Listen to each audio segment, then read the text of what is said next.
G'day mate, 40 here. I can't remember when I last went out on New Year's Eve.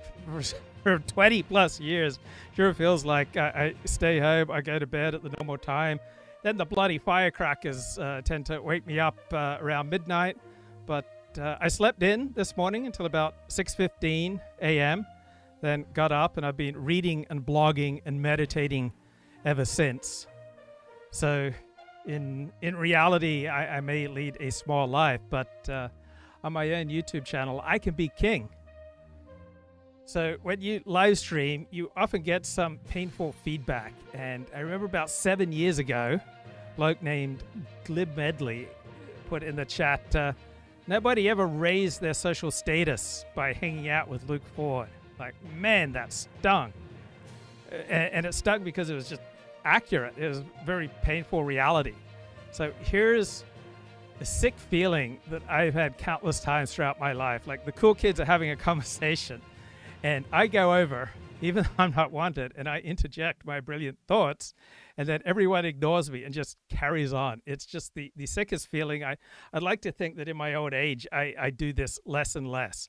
But I remember I'd be in a room and Dennis Prager would walk in, and then everyone would just like gravitate towards Dennis Prager. He had this force field where the whole room would be captured and paying attention to Dennis Prager. And he says it's happened since first grade. He was always elected class president. And the currency that he was burning, so much of it was just fool's gold.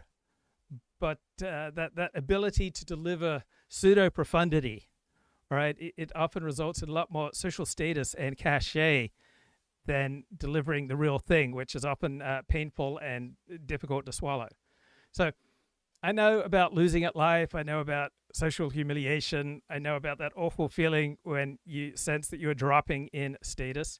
And I know that intoxicating feeling when people are glad to see you, when people laugh at your jokes, when people orient themselves towards you, when people hang on your every word. Man, is that intoxicating.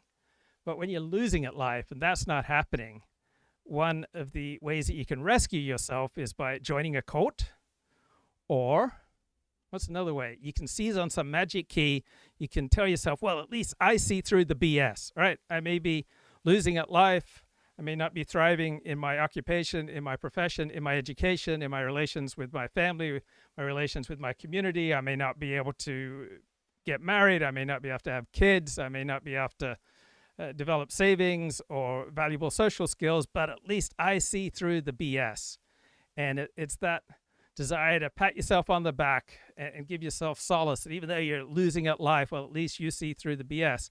I think that accounts for people who just seize on some bizarre magic key to then explain the universe, because reality is so complicated that it's far beyond the ability of any of us to fully comprehend. And so it's tempting to seize that on that one magic key. It's like, I've got it now. I understand how the world works. And there was a long article in Compact magazine on the return of the JQ. So what the hell is the JQ, right? Normies haven't heard of the JQ, but the Jewish question was big in 19th century Europe, right? So the Jewish question referred to, can Jews become citizens like other groups? Because until about the 19th century, Jews were regarded as a separate and alien group within a nation state. And then with the rise of democracy and increasing democratic participation in the political process, eventually more and more rights were extended to Jews and to other minority groups. Now, today, 95% of people in America and Europe wouldn't even contest that Jews and other minority groups deserve to be citizens. But for the 5% who's quite skeptical of that claim, right, they will contest the Jewish question, right? Can Jews be fellow citizens just like other Americans? And politics is particularly combustible because when you're fighting for power, right, you're fighting for power over a coercive apparatus, right? That's what politics is about. It's police power, brutal power, and you really want to be on the winning side, right? Incredibly painful to be on the losing side. And so that's why fights over politics are just so intense. All right, the Free Press, Barry Weiss, she's in a top position now at CBS News. And she's doing a video here. Who will Trump fire first in 2026? Former Trump official Sarah Isgur weighs in. Oh, hey. Hey, Sarah. Hello. You just happen to be in your apartment camera ready. Wearing a suit jacket, no You look amazing. Okay, thank you so much for being here. I'm thrilled to be here, but there's a lot to... Wait. What's this talk about you look amazing? Is that allowed? I mean, Barry Weiss is a lesbian. Is she allowed to tell another woman you look amazing?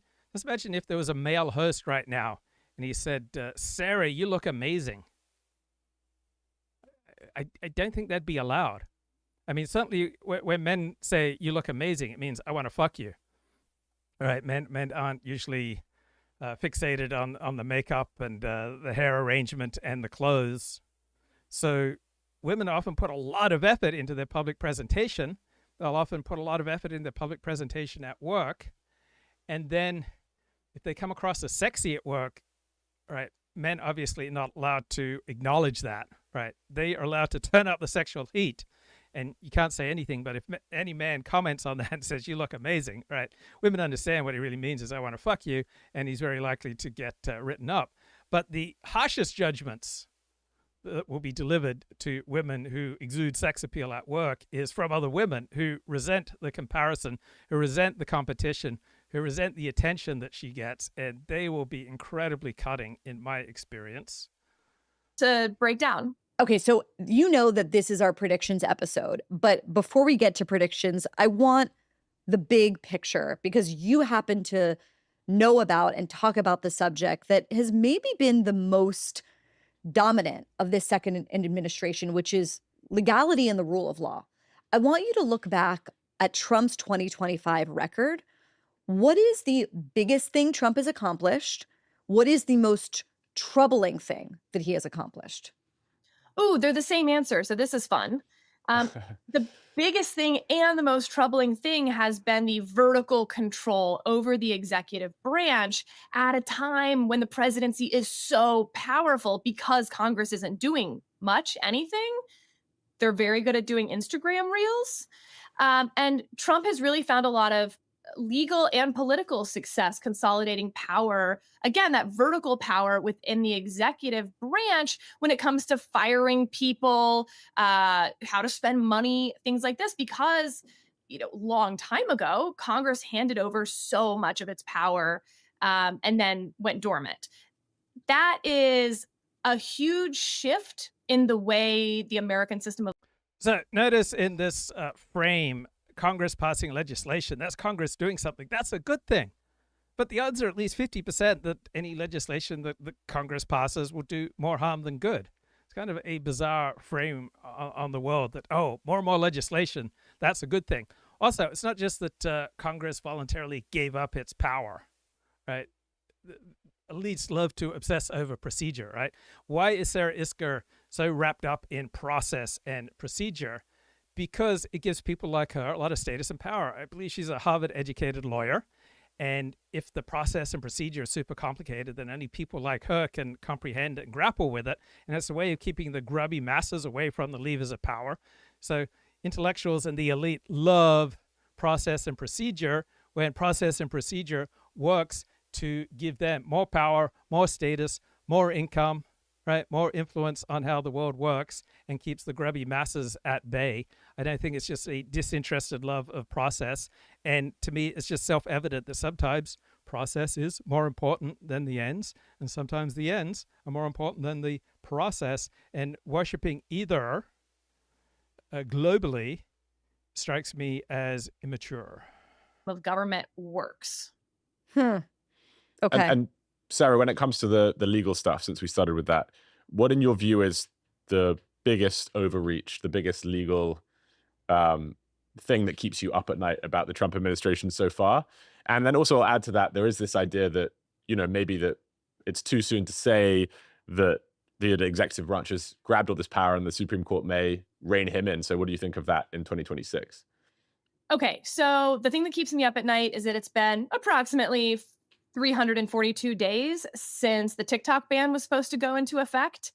And we have a president blatantly ignoring a law that was passed by Congress and signed by the previous Okay, I call BS.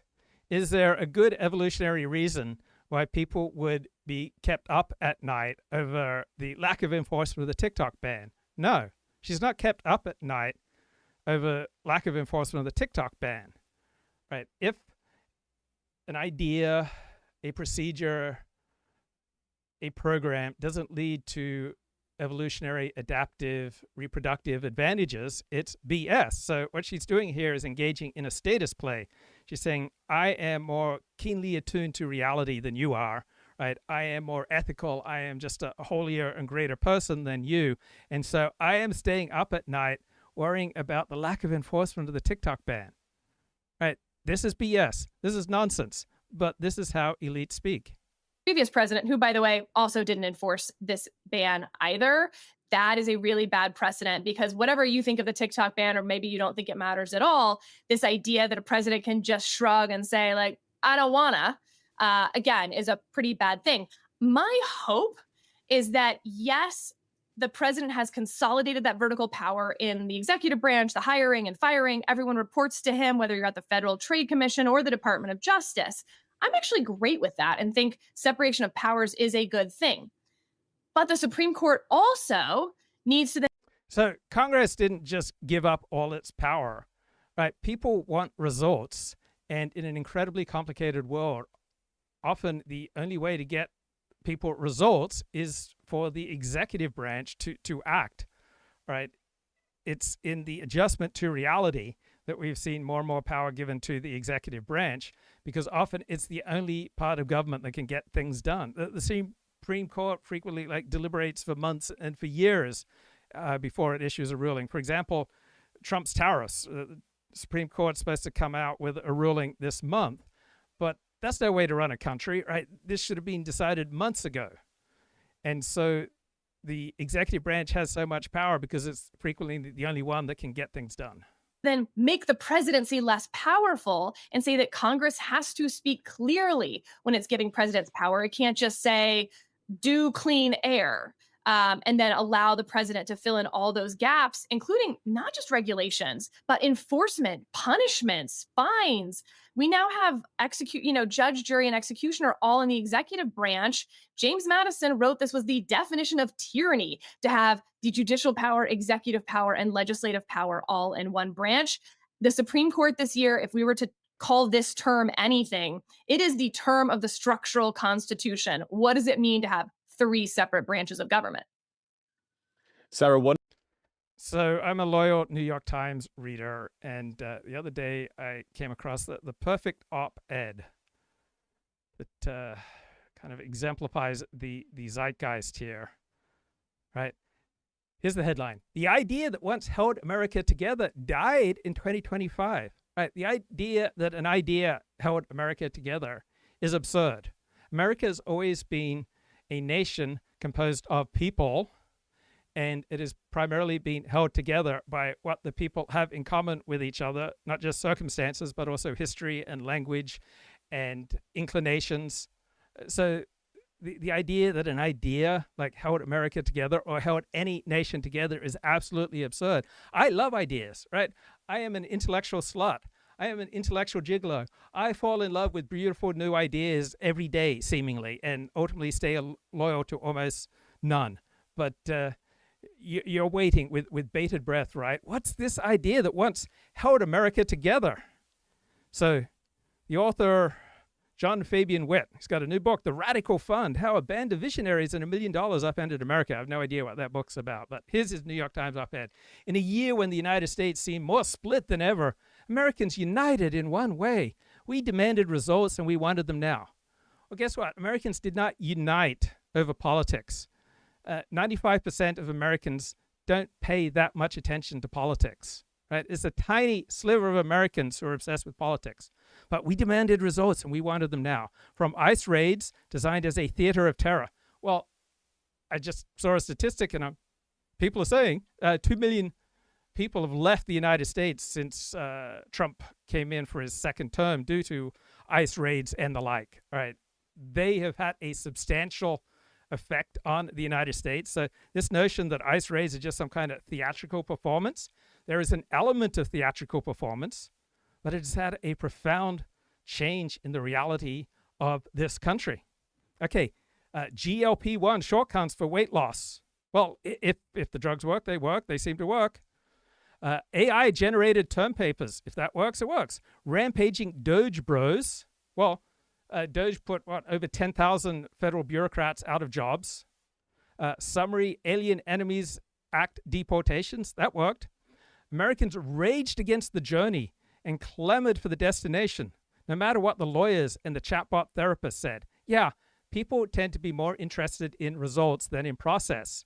Now, elites and experts pictured themselves as those rare, brave, few hardy souls, this band of brothers who prioritize process over results. Why? It's not because they are disinterestedly venerating of process. It's because it works to their advantage. They like the process that sustains and elevates their own status, power, and income.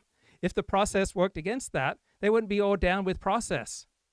But here's another elite telling us outcomes seem to be all that matters to the common people. Winners win, losers follow rules and talk it over.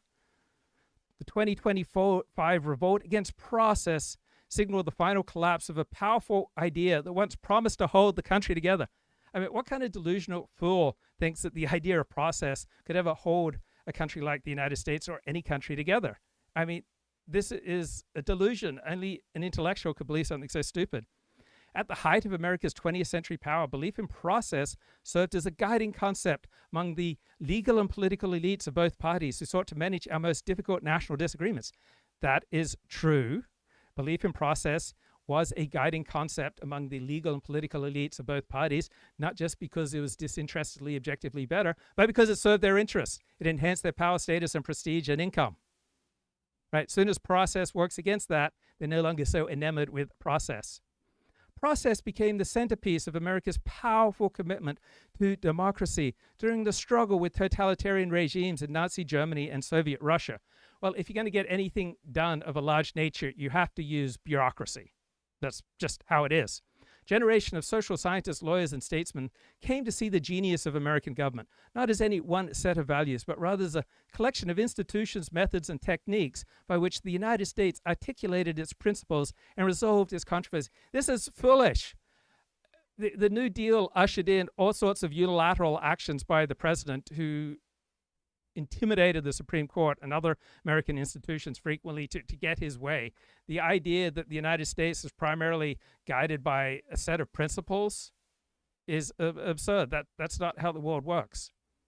Values might change. Elections might change. Process offered a deeper continuity. Yeah, process offers a deeper continuity if it serves the interests with people who have their hand at the till of the process. Sometimes process is more important than results. Sometimes results are more important than process. Right? Elites love process when it serves their interests, when it gives them power, status, and income. Right? Elites see in process, it's a mechanism, right, to maintain stability, legitimacy, and continuity in a diverse and divided nation without requiring agreement on ultimate truths. Wrong. They agree on the ultimate truth. They want to preserve their own power, status, and income. Right? Yeah, it was a powerful idea. Yes, it was a civil religion of the establishment. Did it hold the country together? I don't know about that. It certainly held the establishment together because it was in their interest. So if process led to elites losing their jobs, do you think they'd love process? If it saw elites losing their fortunes, do you think they'd love process? If it led to reduced status for elites, do you think they would love process? Right? Elites torch process and rules all the time when the process and rules are not in their interests, right? It's a fair weather movement, right? Elites love the rules of the game as long as they keep winning the game.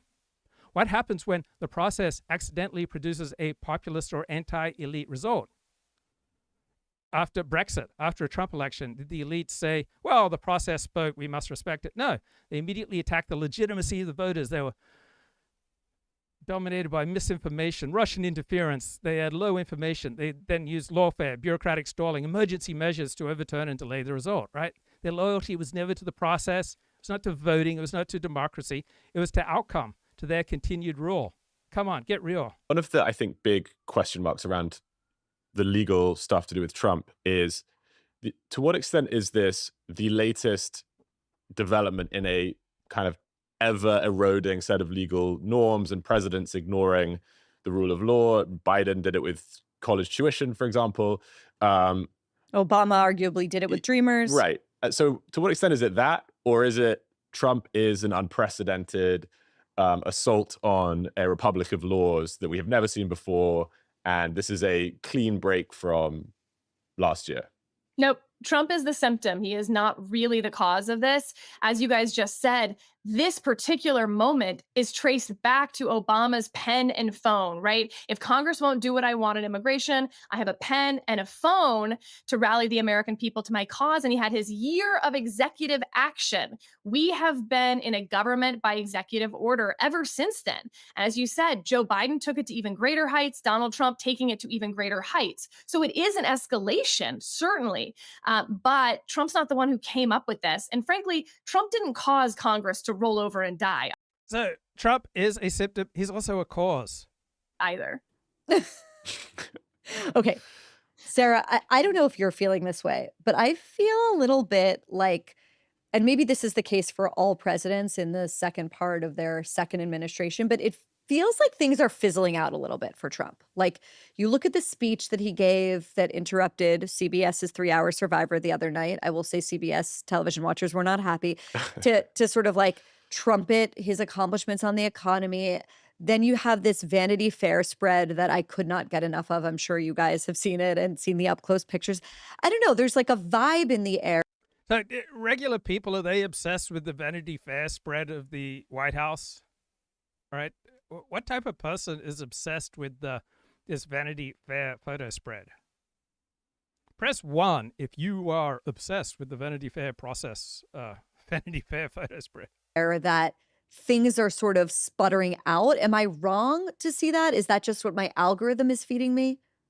No, ever since those off-cycle elections that we had in early November, it has felt already that Donald Trump is maybe not fully, but on the cusp of being a lame duck president. Republicans suddenly pushing back. I mean, this is small. But so when the process is complicated, right, that is a barrier to entry, right? Who can afford to navigate a 2,000-page regulatory filing, right? Only some kind of massive NGO or massive corporation with a team of Harvard-trained lawyers, right? When process effectively bans competition, when process effectively elbows out regular people from the room, when process filters out anyone who lacks the cultural capital and the elite education and the financial capital to participate, right? When process serves the interests of elites, they love process, right? If process became simple, fast, and accessible to everyone, right? If we had direct digital voting on laws, elites would hate it. They'd call it mob rule, dangerous instability, right? Elites love the complexity of the process because complexity is a moat that protects their castle. And the proof? Think about how quickly elites invoke emergencies to bypass process when their safety is at risk. Remember COVID? Oh, we had an emergency. We got to bypass process. 2008 financial crisis, right? Banks seem to be failing. Do they follow the process? No, they suspend the process, right? They print money. They bail out banks overnight, right? Process was for the small people when their homes were foreclosed on. Emergency rescue was for the elites. So process is a discipline that the elites impose on you to keep you slow and managed. It's not a discipline that they impose on themselves when they need a bailout or they want a war, right? Elites love process the way a casino loves the rules of blackjack because they know the math is rigged in the house's favor, right? If the regular people started winning every hand, right, the house wouldn't say, we respect the process. They would change the rules or they would close the table, right? Process is superior when the cost of a false positive, making a mistake, is higher than the cost of inaction, right? At other times, the results are more important than the process, right? During COVID, right, did they just embrace the process? No, they bypassed standard scientific debate and forced a consensus result, right? Sometimes results are superior when the cost of inaction is higher than the cost of a mistake, right? If you have a fire that's threatening to burn out the Palisades, the cost of waiting for a pre-deployment form is 12 dead people, right? You need the result. You need the water on the fire immediately. If a virus is spreading exponentially, a perfect plan next month is useless. You need an imperfect lockdown today like Australia did.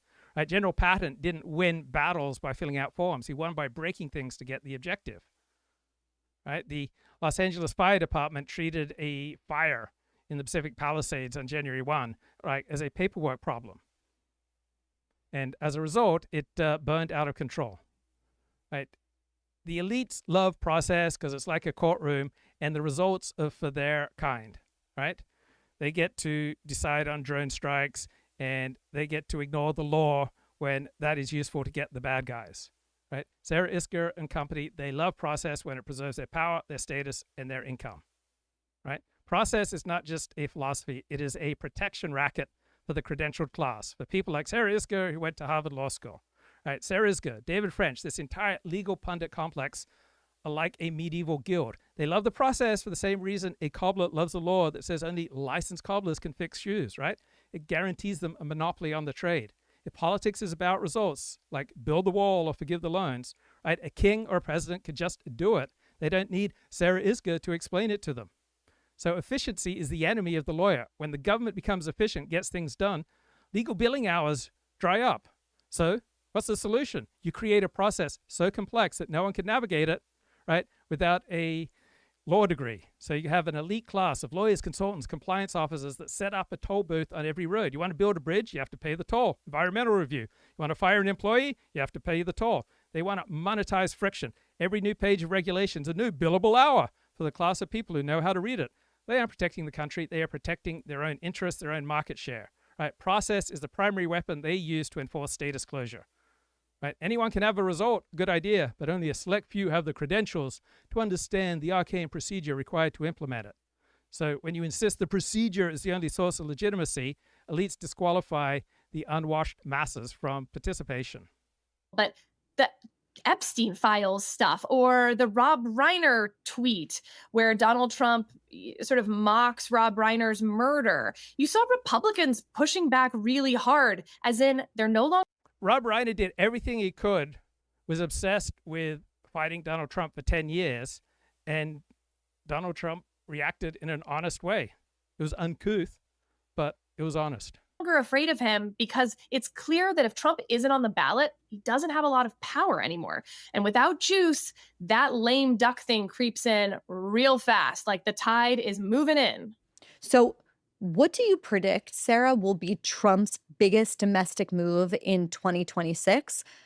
So how do I feel about the Anti-Defamation League going after Tommy Robinson, yet saying nothing about UK's grooming gangs? Well, the Anti-Defamation League and other NGOs like it are left-wing advocacy groups. I am on the right.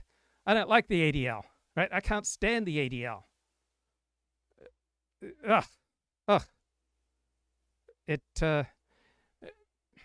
Look, if you're a traditional Jew, you know that there's no mitzvah, there's no divine command to fight anti-Semitism. If you have a fulfilling way of life, you don't get obsessed with these useless fights against anti-Semitism and the like, right? Different groups have different interests. When you have an intense clash of interests between groups, right, you get what's called bigotry and all sorts of impolite emotions. But what drives antagonism between groups is conflict of interests. It's not lack of education. Or do you think, and this is, I think, something that surprised many of us, we were talking to Neil Ferguson as part of this episode, like a lot of the past Trump year has been about foreign policy and deals abroad, whether or not you think those deals are good. What do you think is going to be his domestic focus in 2026, if anything? I've been looking forward to you asking me this question for weeks, months. Wow, Sarah. Exciting life you got going on there. This is it. I just wait for Barry to call. I don't exist until she calls, actually. I'm sort of like your ChatGPT of legal predictions.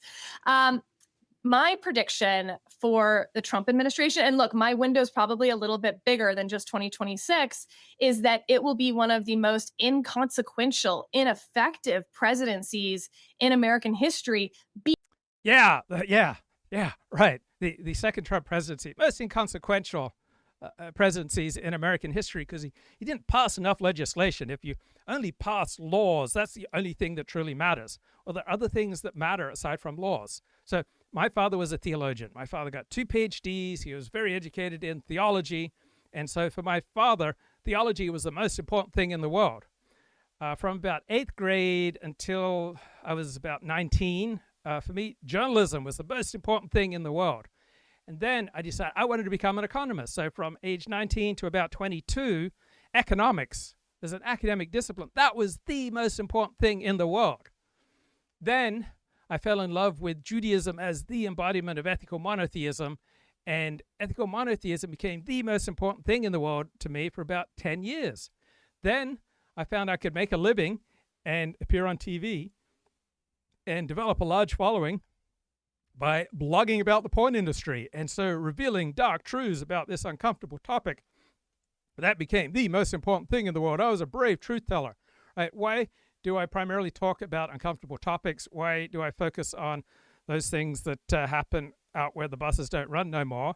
Because I can't compete against really smart, gifted people on conventional safe topics, right? I have to go to the uncomfortable, unsafe topics to be able to make a contribution. So I got into it, the Alexander technique, and for a while that was the most important thing in the world. So for lawyers, like, law is the most important thing. I would assume for dentists, dentistry is the most important thing. For accountants, accounting is the most important thing. All right, we all tend to view the world through our own self-interest. Sarah Isgur, I believe, Harvard-trained lawyer, right? She sees passing legislation. That's the most important thing in the world. If you don't do this, then you don't matter. I grew up in Australia. The general attitude was if you weren't Australian, you didn't matter. Because he's doing it all without Congress through executive orders that can be wiped away on day one of his successor's presidency.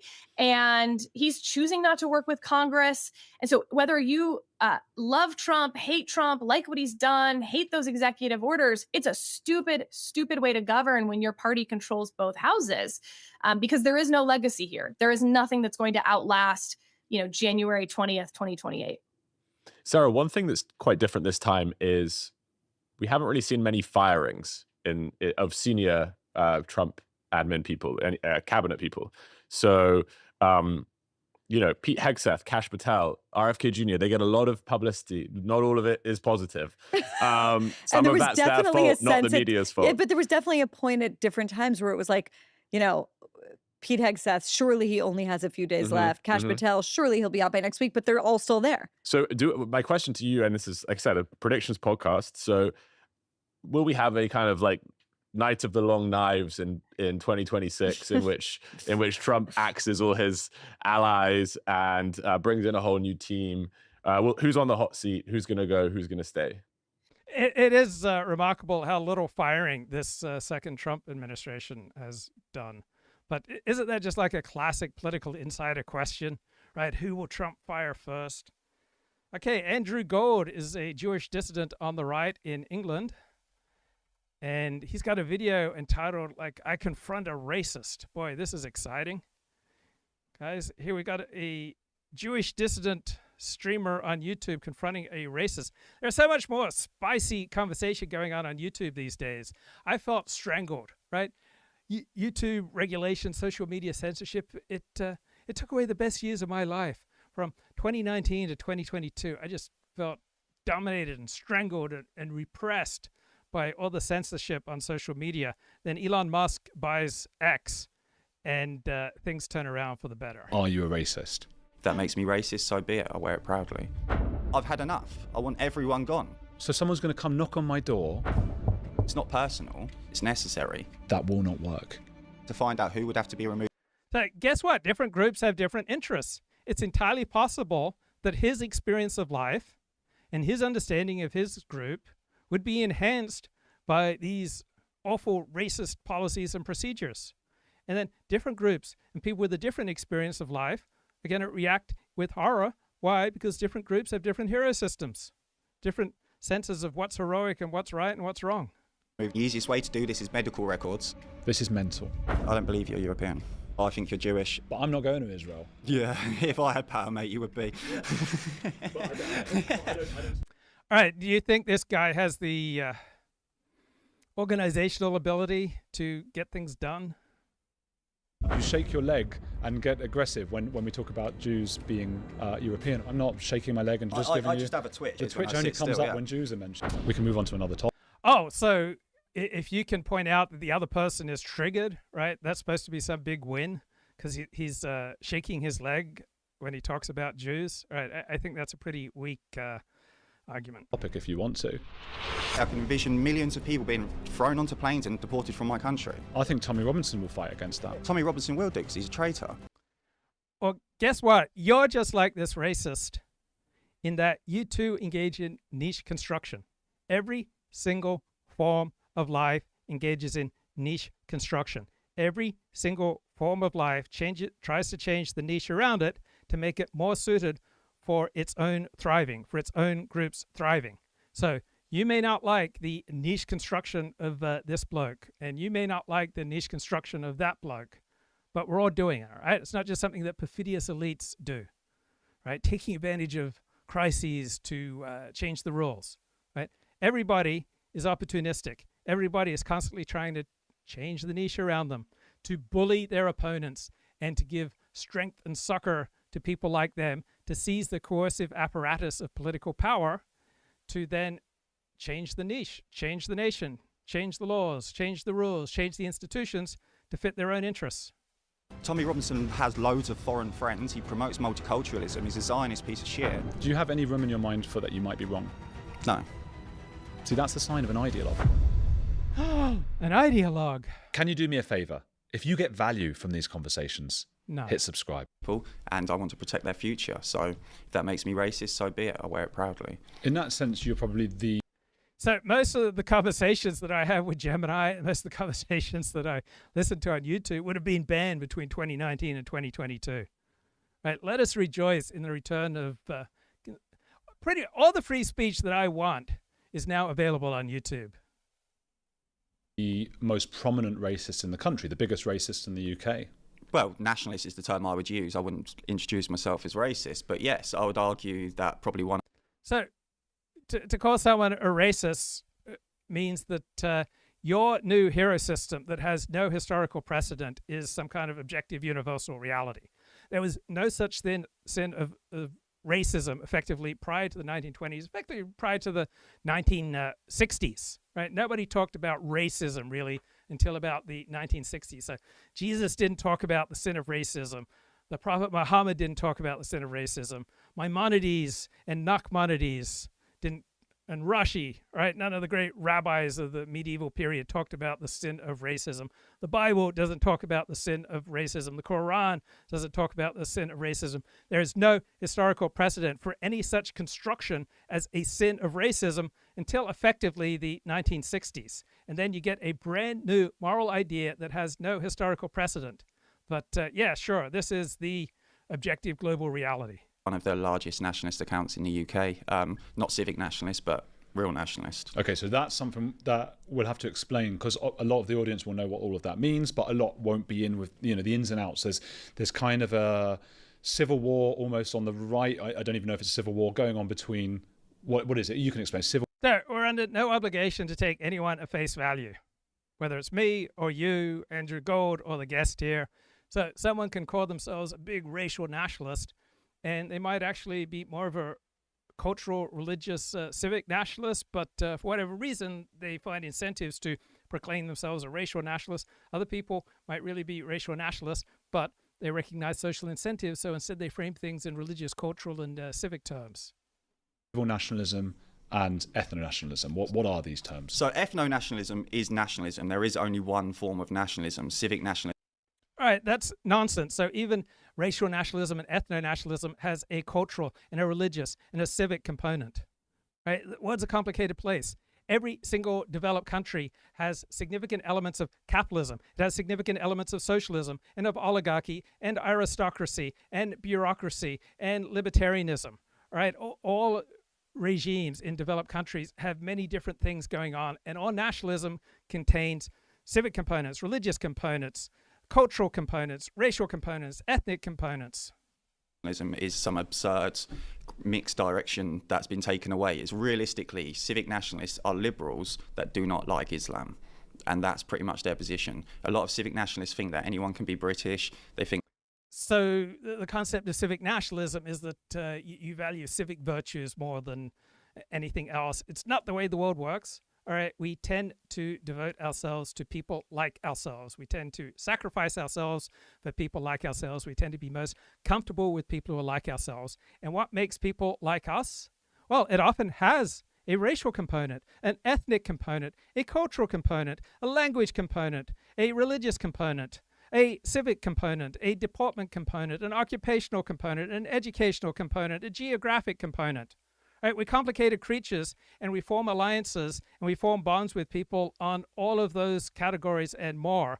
Right? Very few people go through life where it's just occupation, or it's just civic virtue, or it's just race, or it's just religion, or it's just culture. Think that you come over, you're born here, you're British, that's their position, and they think that's okay. Whereas a nationalist, my position is that England belongs to the English, this is our land, and we should protect our future. Our people are on the verge of becoming a demographic minority in our own homeland.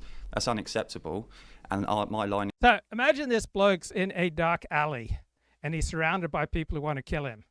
But 3 black lesbians come to his aid, right? Do you think he would reject their succor if he depends on them for help? So you can proclaim everything about racial supremacy, religious supremacy, civic supremacy, ethno-supremacy, but when push comes to shove, you're going to react according to the dictates of the particular situation you're in. So to gain coercive power of the government, you need to form alliances with people of different groups. All right, you're going to do that. And reality does not usually allow you just to be pure, because the world's a complicated place, constantly changing. As the situation changes, incentives change, and where you once looked at things through a racial lens, suddenly you look at things through a cultural lens or just a pure power lens. Right? If you're fighting for your survival, you need everything possible to protect you, and that might include making alliances with different racial and religious groups. And it's total remigration. So civic, I suppose, is about the country. That's what it means. It's like it's a nationalism that just is and of itself. It's just nationalism. And then you're saying it's just nationalism, but then those who are like me would say yours is ethno-nationalism because it is dependent on one's ethnicity. But that is nationalism. It's based on a nation state which is built upon ethnicities. So on that stage, yes, basically to simplify, the civic nationalist approach is about values, whereas ours is about ethnicity and people. But people are all about ethnicity and people. All right, they also are profoundly shaped and profoundly revere values and culture and religion and various civic virtues. And people who revere civic virtues and culture and religion, they are also consciously and unconsciously shaped by their racial and ethnic loyalties as well. So for the contemporary proponents of the Jewish question, right, they see Jews as behind every left-wing cause and degenerate social trend since Karl Marx launched his assault on Western civilization. So quite a thoughtful essay here in Compact magazine about the return of the JQ. And so people like this will tell you, Jews bankrolled the civil rights movement and that destroyed the Constitution. They championed open borders. They championed a demographic transformation of the country. They championed soft on crime policies that ruined countless American cities. And they devised and they promoted communism and psychoanalysis and sexual liberation and feminism and critical theory and multiculturalism and all these corrosive ideologies that rotted the American mind, destroyed the fabric of society. And Jewish control of the media in Hollywood, that allows them to deceive honest, poor Gentiles. Right, and so this is the dominant Jewish question critique by dissidents. At the same time, the primary opponents of all these policies are often Jews as well. Our blood and our people. What is an ethnicity exactly? It's not quite a race or a culture, is it? No, it's sort of in between. So an ethnic group are a distinct group of people that have been formed over a various amount of time. So the English are a distinct ethnic group, the Scottish are a distinct ethnic group, the Welsh are a distinct ethnic group, and so forth.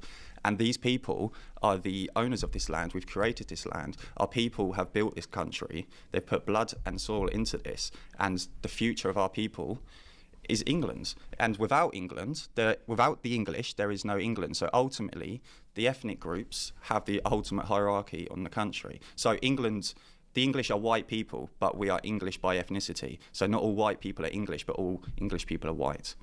Not all white people are English. So in World War II, the United States had many of the top physicists in the world because the United States didn't kick out its Jews like Germany. And so with a disproportionately Jewish group of physicists, the United States developed the most powerful weapon the world has ever seen, the nuclear bomb, which it was able to drop on Japan and possibly save 1 million, 2 million American Gentile lives. So if you really need the particular contributions of a tiny group of people, even if they are from an outgroup, it would be irrational and against the promptings of your desire to survive and thrive. Say, oh no, I'm not going to accept help from this outgroup. In some, the situation's the boss. So in some situations, most powerful person in the world is the secretary or the mechanic or the janitor. Other times it's the coder, or sometimes it's middle management, or it might be HR, or it might be the lawyer or the accountant or the doctor. Right? Different situations require different skills and different coalitions. English, but all English people are white. Okay, I see what you're saying. Of English ethnicity, then, how do we boil that down? What do you do with kind of Saxons, Anglo-Saxons, Celts, all of those kinds of things? So this is an argument that leftists would always. So I converted to Judaism, to the best of my knowledge, at 0 Jewish ancestors. So I am probably quite genetically distinct from most of the people I spend most of my spare time around. And yet I feel particularly comfortable and at ease in Jewish life because it values things that I am naturally inclined towards, learning and verbal dexterity and reading books and study and education and an intense journey in life, a strong in-group identity where people sacrifice and help each other, right? It seems to resonate with me. And to the best of my knowledge, I have 0 Jewish ancestry. And yet I feel most at ease among Jews. Now, I go back to Australia and I just immediately relax. I feel at ease in Australia. So depending on the situation, depending on the circumstances, depending on what's going on with me, right, I will feel more or less at ease with one group or another. And civic nationalists would always present to you and they'll say, well, what about this small admixture of, let's have a look at the world map. This is the world map. This tiny little circle in the middle is where our people were formed from the Germanic sphere. And we built this land over 1,000 years. Nobody would say that the Maori are not indigenous to New Zealand, but everyone would say that the English are not indigenous to England, even though we've been in this land longer. Well, everyone came from somewhere, right? Nobody emerged out of the ground, right? Every religion depended on the particular circumstances that gave rise to the development of that religion, right? Every people moved from one area to another. And a country, a nation state, it belongs to those who have the power to seize control and to protect themselves. I would say the English are indigenous to England. But overall, from a leftist argument, that's what they would say. The left would say that. Yeah. So I think that's where civic nationalists like me would have some sympathy with. It's not just about Islam. You know, I think there's some sympathy with this idea of like, hey, come on. Okay, so Andrew Gold bills himself as a civic nationalist, but guess what? Most American Jews prefer to live around white people. If they marry someone who's not Jewish, it's overwhelmingly someone who's white. So even the civic nationalist, right, often have strong racial preferences that they would never say out loud. Right? Why do American Jews overwhelmingly prefer to live in white areas? When they marry out of the tribe, why is it overwhelmingly they marry white people? Why aren't they marrying Latinos and black people and Asians in equal numbers? Why do Jews overwhelmingly choose to live in white areas rather than black or brown or Asian areas? There's no magic soil. The people who built this incredible culture, which we've got here, I think the best culture in the world that we've built, were built by a bunch of people of similar ethnicities, right? But it is true that they are multiple ethnicities, right? English, we are talking about several things, and then with Scottish, it's like the Scots and the Celts and the Vikings and stuff. We are a distinct ethnic group that's been built up over time. So over 1,000 years, these distinct. So every conspiracy and every unpopular critique of the way things are done often has some basis in fact, right? Jews are disproportionately successful in certain areas. There is a powerful lobby for Israel. It does have powerful allies in Washington. It was supporting the 2003 invasion of Iraq. It's hard not to wince when you hear Nikki Haley or Lindsey Graham conflate America and Israel, right? The United States and Israel are separate countries that sometimes have things in common and other times have different interests, right? Ashkenazi Jews are vastly overrepresented in left-wing movements. Jews of Eastern European heritage, where Jews lived for centuries in a state of loathing and mutual loathing with the non-Jews, right, tend to be much more radical than Jews of Western European heritage, where Jews by and large respected the non-Jews around them. So it's uncomfortable, right? But you can recognize the appeal and some of the facts behind the JQ analysis, right? And what do you have with the JQ analysis? You've got a clear, distinct, sharp answer to the question of who bears the blame for our present problems, right? You could wrestle with the mind-boggling complexity of the managerial neoliberal world order and all its diffuse centers of power and conflicting factions. But if there's just a central nexus of control, if it's just global Jewry, right, then it makes everything simpler, right? It's all you need to know. And it's edgy, it's transgressive. You get to mock all the other contemporary pieties, right? The right tends to mock various pieties about race, sex, and sexuality, but then the conventional right, of course, will be silent on the JQ. So if you take up the JQ, you get to mock all of our dominant pieties. And you get to absolve America, right? If America is such a mess today, it's not America's fault, it's the Jews' fault, right? It's a version of Ibram X. Kendi's central moral teaching, right? There's nothing wrong with Gentiles. America may be corrupted, but Gentiles have nothing to do with it. The Gentiles are just too naive. So it's a payoff. It meets vital emotional needs. Groups that have formed together to create the ethnogenesis of the English, that's who we are as a people. So to deny that and say we're various ethnic groups is ridiculous. Of course, we're different, distinct from the Scottish, or we're distinct from the Welsh and the Irish and so forth, but we're also very similar because we have a lot of shared history. But to say that we're not a distinct ethnic group is completely denying who the English are. And that's unacceptable. But it's a distinct ethnic group made up of several ethnicities. Yes, and that's how ethnic groups are formed over time. And they came together and did well. So it's not inconceivable. There are problems at the moment, but it's not inconceivable. So if this guy was a multimillionaire, if he was thriving in life, if he had a job with high status, if he was running a corporation, if he was a tenured faculty member, if life was going swimmingly for him, he wouldn't be saying these things. But if you're failing at life, right, you need to find some comfort, and one form of comfort is to embrace religion. Another form of comfort is to embrace the idea that you see through the BS. Yeah, I'm losing at life, I'm failing here and there, but at least I see through the BS. So what can we offer people, right, who need a pro-social way to feel like they matter, right? What are the specific psychological and social functions for those people who embrace the JQ, particularly young men on the right, right? Why so many just maniacally obsessed with Jews? Well, you have to understand the payoff, right? You get to take the mind-boggling complexity of reality and just boil it down and say, hey, our problems are the fault of one group. So you could say, hey, study managerialism as described by James Burnham, or the iron laws of oligarchy, or study elite rule, right? Democracy tends to drift left. America and the developed world has tended to become more and more feminine, more and more moving towards equality. So what are the pathologies? If you see those as pathologies, then what are the pathologies inherent to the structures of liberal democracies? Right? People want to feel that they have secret knowledge, right? That they are better than everyone else. So the JQ functions as gnosis, right? A secret insight that allows the person to feel more intelligent, more brave than everyone else, and just pierce through the illusions of ordinary politics, right? You're smarter than the established intellectuals. So perhaps we could encourage the mastery of difficult but tangible subjects like logistics or engineering or classical languages, classical history, or economics, right? You can acknowledge uncomfortable patterns in reality without descending into bogus conspiracy theories, right? If you notice patterns, and they are patterns that you shouldn't say out loud if you want to have high social status, that seems to be a worthy topic of inquiry that you engage in quietly, right?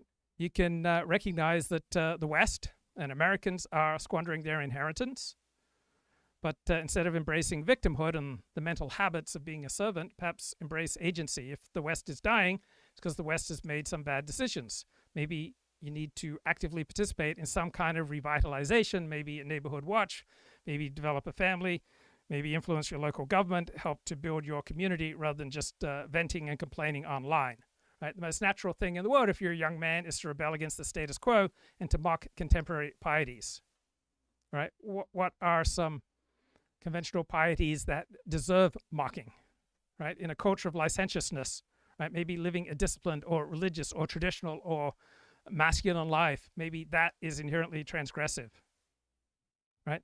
Maybe challenging the identitarian trinity of race, sex, and class critical theory, right, through well-reasoned argument rather than just bogus conspiracy thinking, right? You can acknowledge that different groups are overrepresented in this and that, right? You can embrace patterns, right? You can embrace worldview that grants people agency and dignity, developing dignity based on competence, not on bogus forms of secret knowledge, and clarity, right? Recognizing the sophisticated, diverse forces that shape our lives, and do it with a strongly committed in-group, right? So right now, victimhood confers a powerful form of moral status, right? If you see your group as victimized, you can then justify anything. When Donald Trump said the 2020 election was rigged, those who believed him, right, they were just morally off the hook. There was no response that then becomes immoral if an election is stolen from you. Now, I know what you're saying. 40, I need more Sarah Isgur. Yeah, I mean, this is a little like when you go to college and we call it the turkey drop, where everyone breaks up after the, Thanksgiving break, basically. Like, I'm waiting for the turkey drop. I think Attorney General Pam Bondi, my understanding is, really no longer has the ear of the president on most things. That Ed Martin, for instance, is a far more powerful figure within the Department of Justice. And so you should look probably for her not to be Attorney General for that long. But there's an interesting legal thing weaved in here, which is if he fires someone, who can he? So Sarah Isgur looks amazing. She's a woman in her 40s. She's married. She's got children. She put a lot of effort into her appearance, and she always looks amazing that I see. So I know it's socially gauche to comment on it, but why is it okay for Barry Weiss to say, you look amazing? Because it's lateral bonding, right? I'm validating your effort. I'm boosting your confidence before we perform, right? It's mutual aid. And female socialization override kicks in, right? Women complimenting women, that's all about solidarity. It's not predatory. Now, if a straight male host says it, then you have a hierarchical assessment. You've got the problematic male gaze, right? The man is saying, I am evaluating your physical value. God forbid, I have a friend who, before I share with him the thought of this or that female intellectual, he asked me, God forbid, certain questions about her physical appearance so that he can evaluate her worth. So if a man says, you look amazing, he is focusing on her appearance. He's dragging it back down to a decorative object, right? It seems like a status violation, right?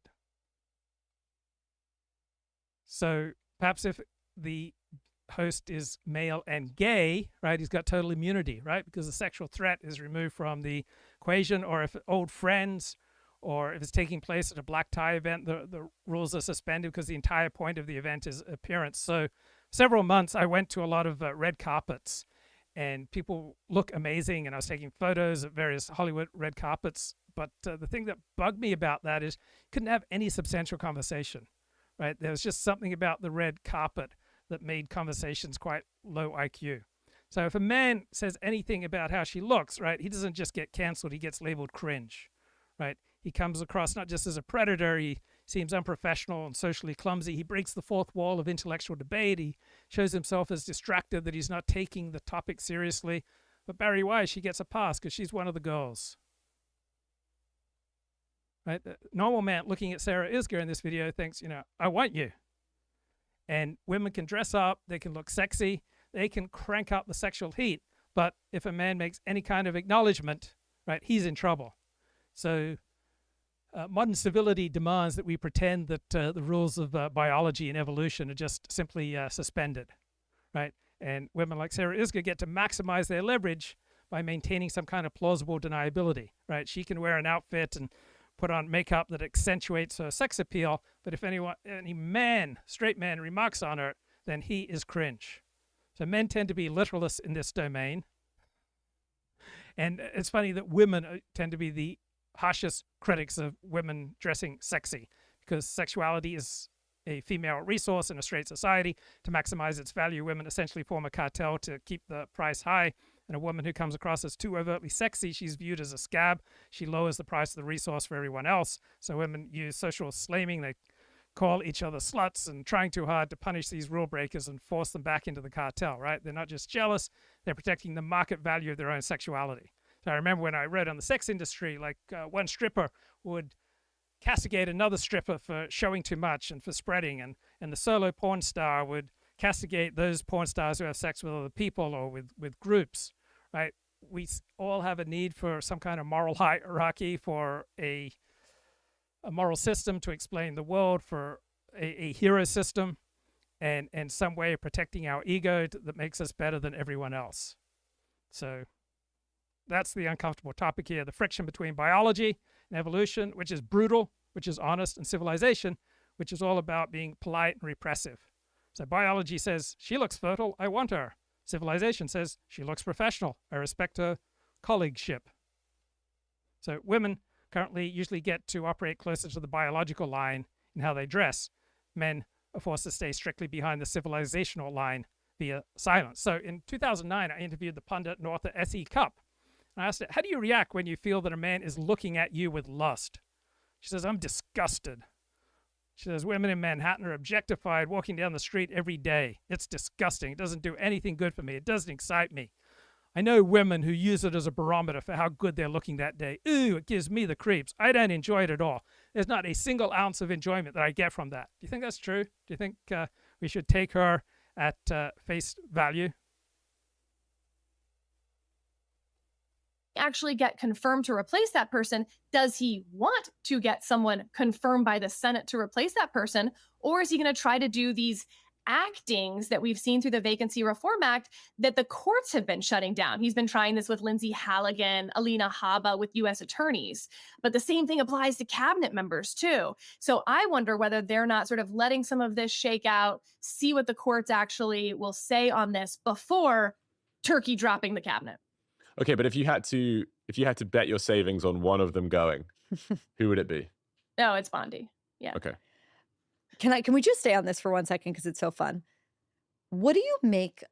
This is a little bit of a sidebar, but I think it's relevant only because I read this and thought Susie Wiles is going to be out by the end of the week, and I was totally wrong. Why did Susie Wiles, who by all accounts is a pretty incredible chief of staff, and then all of these other people, Carolyn Levitt, Stephen Miller, J.D. Why did they participate in this extensive story with Vanity Fair?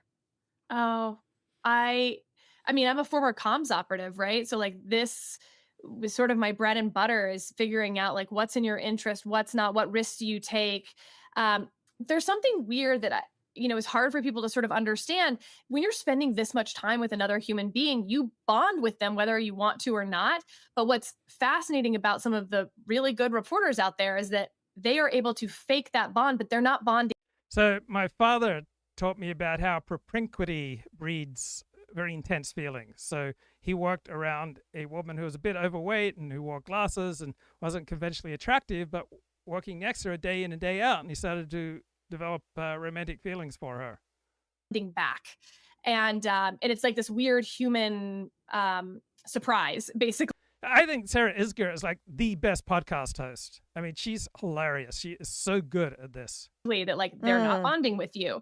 So I'm surprised that Susie Wiles agreed to something that is the opposite of what got her to where she is, which is total discretion. Yeah.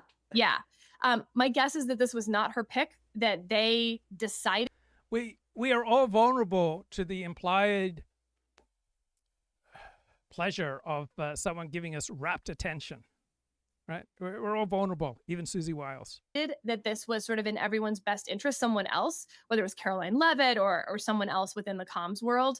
But don't you think it was Donald Trump himself, who still lives in a world before the internet mostly and loves linear television and prestige magazines?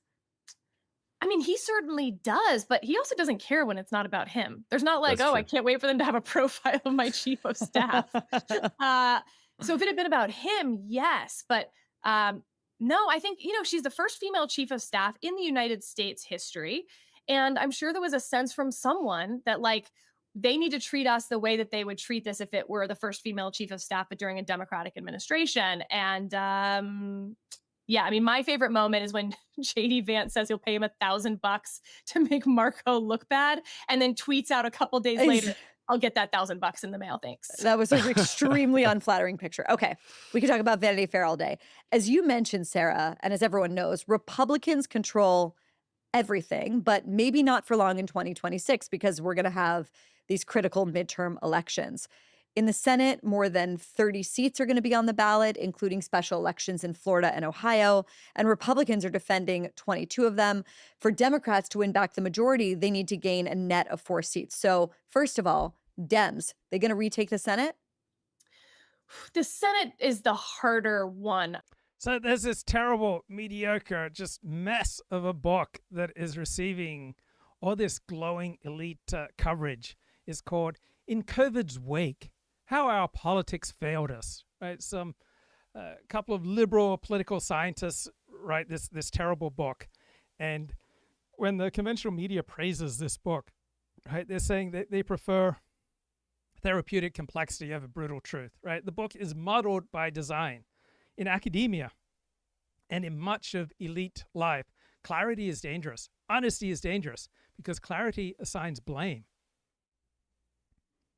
So it wasn't that politics failed us during COVID, right? Certain people failed us, right? Politics is an abstraction. But academics love these sort of abstractions, right? If you just nod along to this book, you just lack seriousness, right? You're claiming a worldview where agency doesn't exist. It's the intellectual equivalent of a child saying, the lamp broke, instead of, I knocked the lamp over and I broke it. Right? To praise this framing is to embrace elite unaccountability. So you often find elites praising these muddled books because they prefer incomprehension for truth, right? They confuse incomprehensibility with sophistication. Right? The truths of COVID are often simple, quite stark. The United States did not protect its citizens as well as it could have. Right? Praising in COVID's wake is a tell, right? It reveals that you want to be soothed rather than informed, right? You love this complex, elaborate permission structure for the expert class to forgive themselves without ever admitting the bad things that they did, right? If you find this muddled mess of an account insightful, it's because you are looking for an excuse to move on, not because you want the truth about what happened, right? This book is not a true reckoning.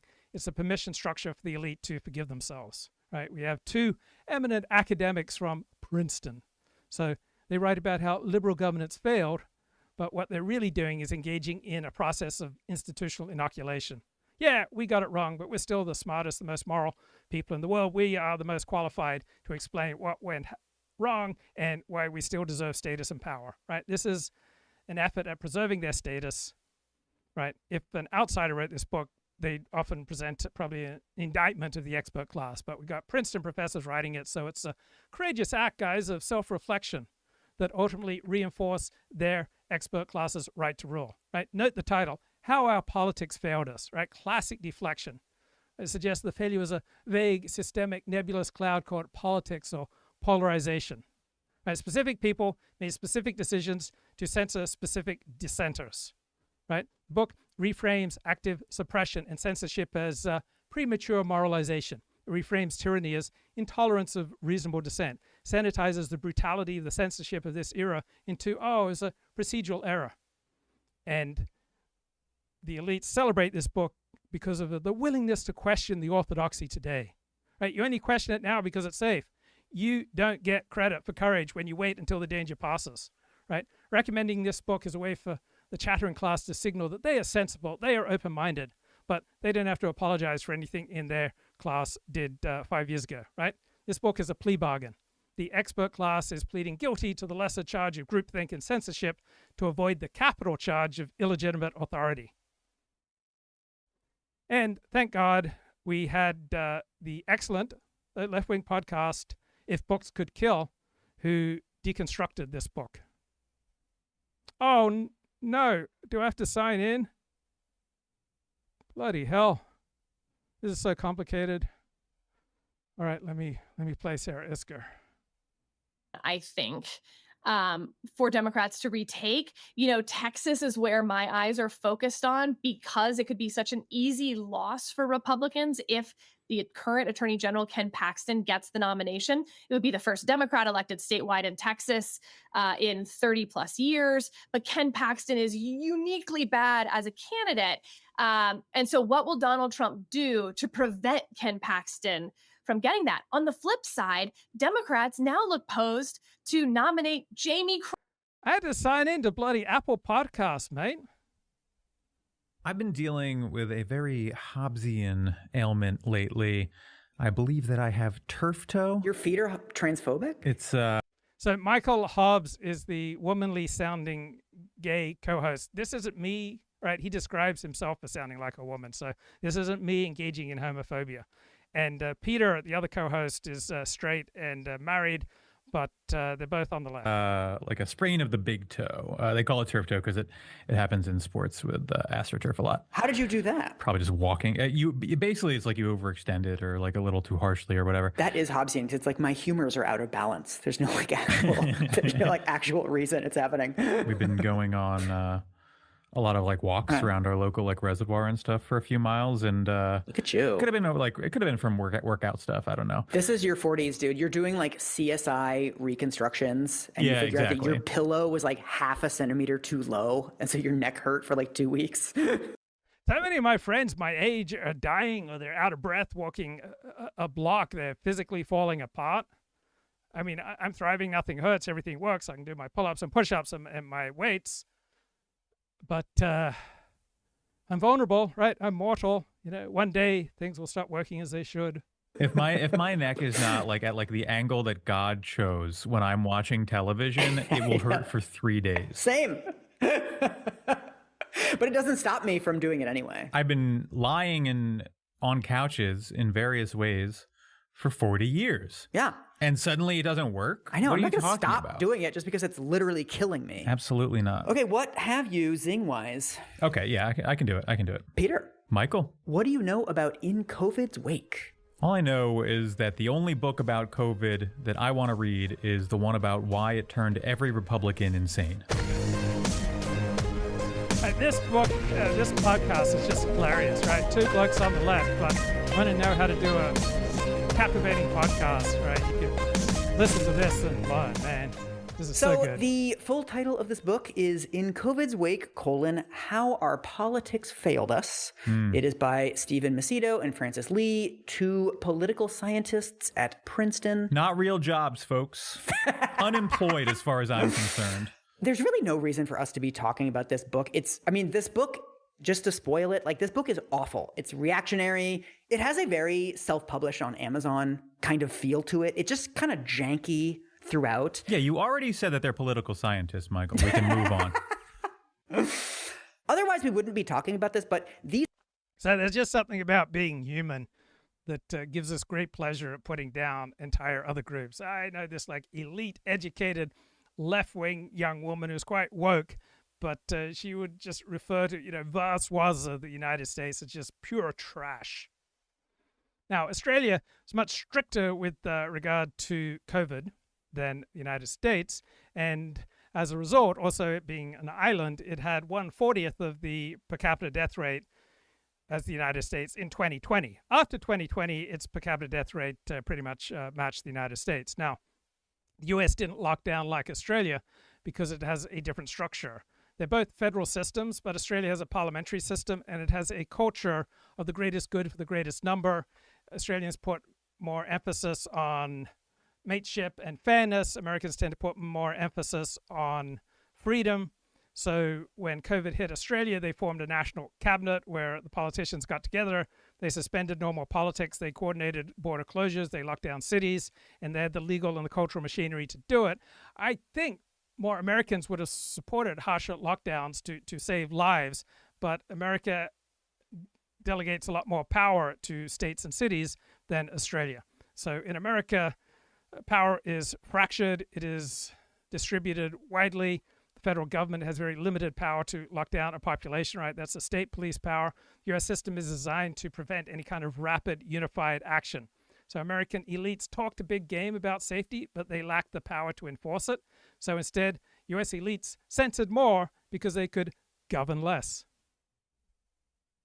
These authors have been featured on episodes of The Daily, on an entire segment on PBS NewsHour. They are being featured in all kinds of like mainstream respectable media. And the message of this book is providing like a backbone for this wave of COVID revisionism that has the costume of something that is like a serious reflection on the mistakes that we made during COVID, but it's actually just like right-wing agitprop. I'm glad we're doing this just because I have noticed anecdotally the proliferation of arguments about COVID that are basically arguments that like we did too much. Yes. And implicitly that we should have just let it rip. Yep. Which to me, a man of science and reason, feels a little wild when we know that COVID killed 1 million people here and counting with these measures. It just feels a little bit crazy to me to be like, did we go overboard? I think this is the main thing that really bugs me, like on a gut level about this book, is that like they are lying to your face about something that you remember. Right. 2020 was not that long ago. I remember the fucking pandemic, right? I know the statistics. If you look at... So the Australian states had the power to lock down. So during the first year and a half of COVID, you couldn't move between states in Australia. But in America, that kind of lockdown would be illegal. So Australian politicians had a lot more power. Right? They could fine people thousands of dollars, right? Violating COVID restrictions in Australia brought $2,000, $3,000, $5,000 fines. American politicians only had soft power. They couldn't close state borders. That's unconstitutional. They couldn't strictly enforce lockdowns, right? They were unable to control people, so they became obsessed with controlling minds and narratives, right? They ramped up the censorship on YouTube, social media, precisely because they had lost control of the virus in the real world. One thing the US system was good at was throwing money at innovation. So US elites delivered the vaccines faster than anyone else. The US failed at the social task of social distancing, but succeeded at the technological task of making vaccines. Australia succeeded at the social task, but lagged on the vaccine rollout. So I am open to some tyranny in some circumstances. I am more of a Hobbesian than a Lockean. So from the perspective of Thomas Hobbes in his classic work, The Leviathan, the state of nature, right, the state of reality without government power is life is nasty, brutish, and short. From the John Locke perspective, in the state of nature, right, things can be much more benign. We can make deals with each other. So the American, what's called the right in America, tends to be more classical liberal and much more Lockean, right? I am a Hobbesian. I believe that you need a Leviathan that can be ready to step in when you need it so that people survive. And I'm open to a certain amount of tyranny if it's effective, right? I'm kind of a devotee of Lee Kuan Yew, who was the ruthless technocratic governor, head of Singapore. So the Australian elites, they were ruthless and effective. American elites were nagging and ineffective. Right? It was easier to respect a government that locks you down and saves lives than a government that lets you die while banning your YouTube comments. So in a Republican Party and a Conservatism Incorporated filled with Lockeans, I'm very much a Hobbesian. So the United States was faced with a genuine biological threat to the nation. The American right did not respond with a plan for order or protection. Right? They responded with a reflex for libertarianism. Right? This was shallow. The right retreated to 1990s style slogans. Don't tread on me, my body, my choice. I don't wear a mask. Right? For me, primary duty of the state is to protect the lives of its citizens. And by arguing the government had no right to intervene, Conservatism Incorporated essentially argued that the state should be impotent in the face of death. I want a right that says this virus is a foreign invader. We will close the borders. We will mobilize industry. We will impose strict discipline to crush the threat, restore normality. Right? That was the Australian response, order. The American right gave you the Applebee's response, consumer liberty. So Conservatism Incorporated in the United States lacks a theory of governance, right? They've spent 40 years trying to dismantle the state, not to run it, and they just couldn't offer a competent alternative policy. So instead of saying the CDC is incompetent, here's a better plan to stop the virus, they said, the virus isn't so bad, the experts are lying. official COVID death rates, so adjusted for population, America is the 17th worst in the world. So out of 190 countries, only 16 countries have more COVID deaths than we do. And if you look at excess deaths, which is like a more fair way to do country comparisons because a lot of countries didn't track their COVID deaths very well, we're 30th. And the thing is, people often try to kind of rate this off as like, well, we're not New Zealand, right? We're not a small country. So the culture wars burn at about 10 times the intensity in the United States.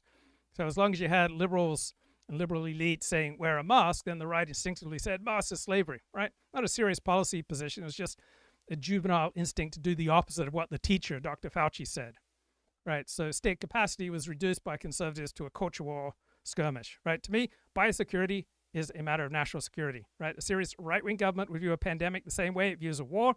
It's a time for shared sacrifice, for hierarchy, and executive decision-making. But the American right instead treated the pandemic as a scam and a civil liberties issue. They showed they were not ready to govern in a high-stakes environment. They signaled that they preferred the chaos of the free market to the discipline of the state, right? I put a higher priority on competence and order at times over liberty and license, right? The mainstream right says, oh, the government's trying to control you. Resist, right? Shallow chaos. My position, the government should control this situation, but they need to do it effectively, right? I'm a Hobbesian in a party of Lockeans. I want the Leviathan to wake up and protect the village. Instead, the village elders just argue about whether the dragon is real. Country where we can control our borders. We never could have handled it that well. But Canada has half the death rate of America. It was a massive blunder the way that we managed the COVID pandemic. It just was. Also, a lot of the places where our death rates were terrible are places where people live like a quarter mile apart. Yeah, South Dakota. There's just no defending it. In the introduction, actually, I'll send this to you. This is one of the core arguments they make throughout. They do this whole thing, this kind of Barry Weiss song and dance where they're like, I'm a liberal, but from within our coalition, we really have to ask tough questions about where our groupthink is leading us astray. So here is this. A vital source of strength and resilience is liberalism's commitment to fair-minded criticism and self-criticism. The willingness to entertain doubts, listen to other points of view, and revise our own commitments. These should not have been set aside under COVID. Oh my God, dude. I can't. Dude. I already hate these guys so fucking much. This is why I can't stop skeeting about this. This is why every fucking thing I've done on the internet for like 3 weeks, it's like, fuck these people. To many on the left, the willingness to listen fair-mindedly to those on the right is a luxury we can no longer afford. Not while Donald Trump occupied the White House, and not so long as the Republican Party remains in thrall to election deniers, climate change skeptics, and people who deny structural racism. This is a mistake. The partisan mindset has lumped reasonable questions in with irresponsible claims because both are associated with the same source. So the good thing about listening to different perspectives is that sometimes you got to recognize, oh, your political enemy, sometimes he's right, sometimes he's more clear, sometimes he's more accurate than your own partisans. The opposing party. This is a prescription for failures of critical thinking. Under COVID, there were heavy consequences.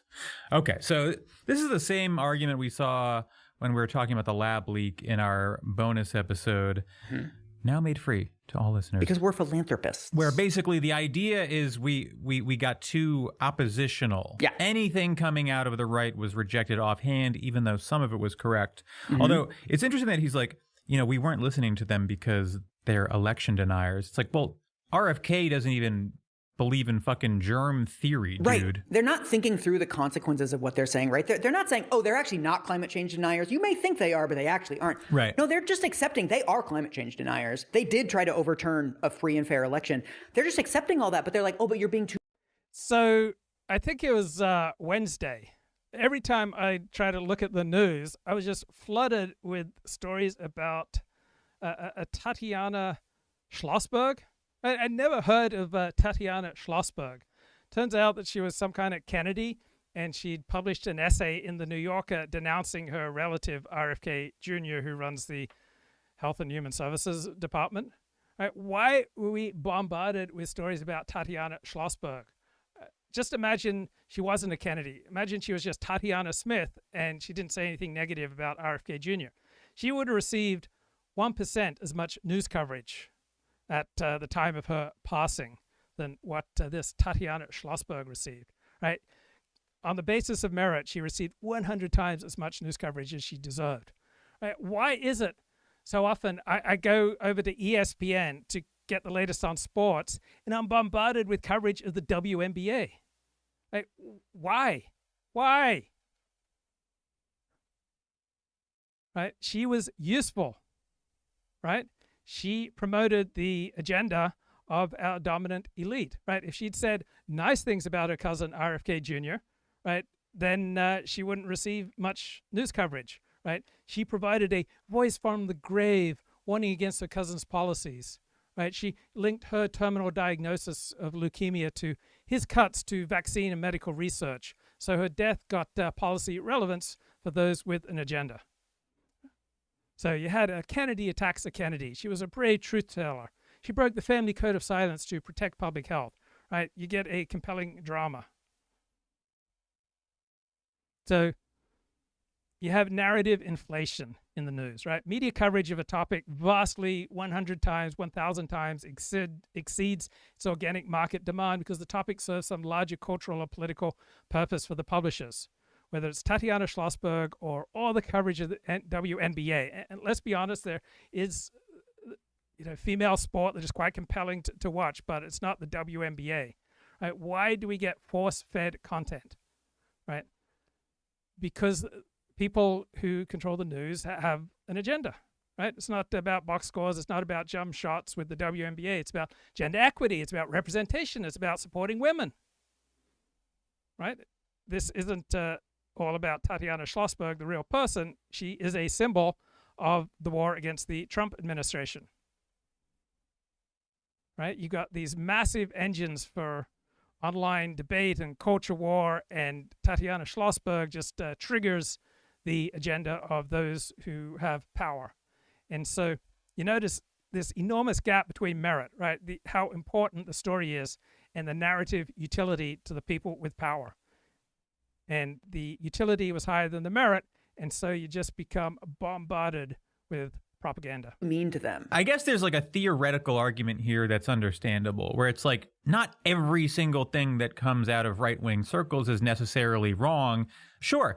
The thing is that I don't think that is the source of the left's positions on COVID. Right. It's just not. I mean, we're mostly going to skip it because it's so boring, Peter, and we've read it a million times. But at least like a third of this book is dedicated to like criticism of dissidents was unfair. People were too mean. Yeah. And then every single dissident is somebody who said like, oh, COVID will only kill like 10,000 people. It's basically the flu. Yeah, idiots. That's the thing. It's they like were fucking wrong. when these people were running their mouth in early COVID, like, Elon Musk being like, I think the numbers will stop here, right? Yes. Just talking out of his ass.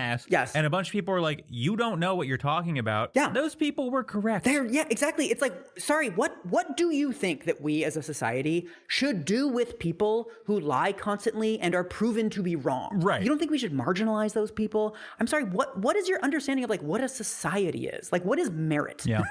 Like you're trying to explain this to like a child. Like if you're good, you should get rewards, and if you're bad, you should get punishments. Like this is a really fundamental aspect of human community. So there's another book comes from a leftist that was released in 2024 that's got a lot of strong and accurate criticism of the right. This one's called The Longest Con by Joe Conason. Jared Kushner gave an order to the what was called T-Magic, which was the Trump fundraising committee, that they were going to stay in business after the election. They were going to continue after the election and keep raising money.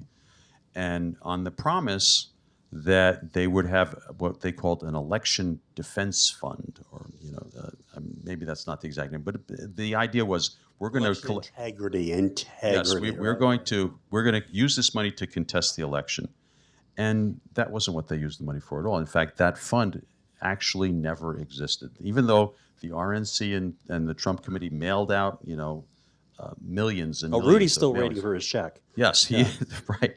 So. Yeah, that's right. They didn't pay those people, but they collected $250 million, and that Trump still has control of. And they've spent a fair amount of it on his legal fees, not on contesting the election, but on his criminal cases and his legal defense. But that's one of the biggest grifts and cons of all time. What was the thing that you learned in researching and writing this book that most surprised you? Like, you just had no idea. Anything? Or did you expect everything that you came across? Well, I mean, I've been studying these people for quite a while now, George, so it's like they don't often surprise me. But what I will say was of great interest to me, and it's something that I talk about a lot at the end of the book, is that within the right now, and I hesitate to use the word conservative to describe any of these people, they're not conservative. You're conservative, fairly, still.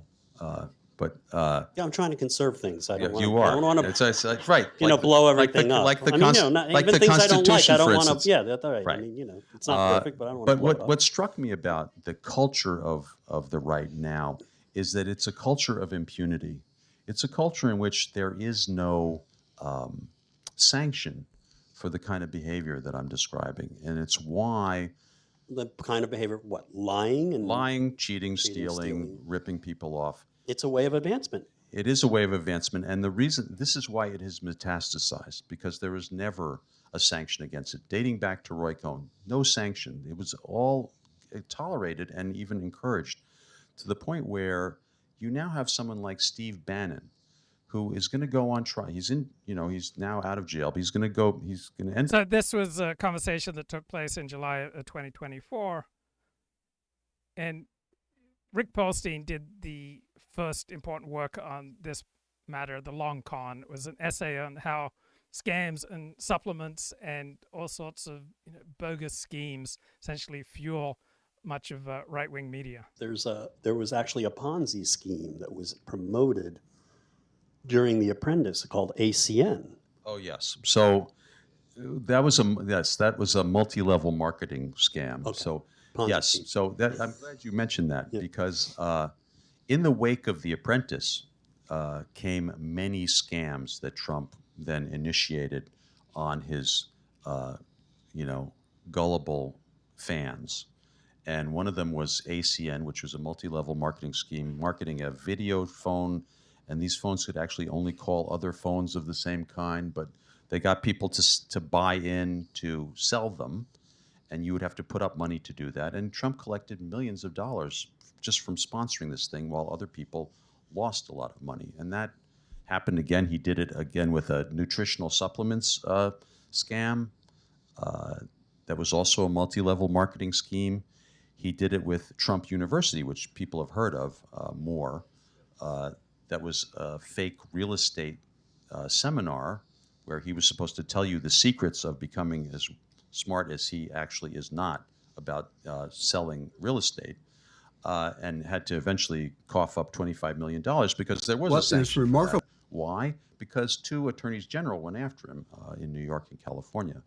So he did one of these cons after another, and there's quite a bit about that in the book. Thank you for writing the book, and thank you, George Conway, for all you've done.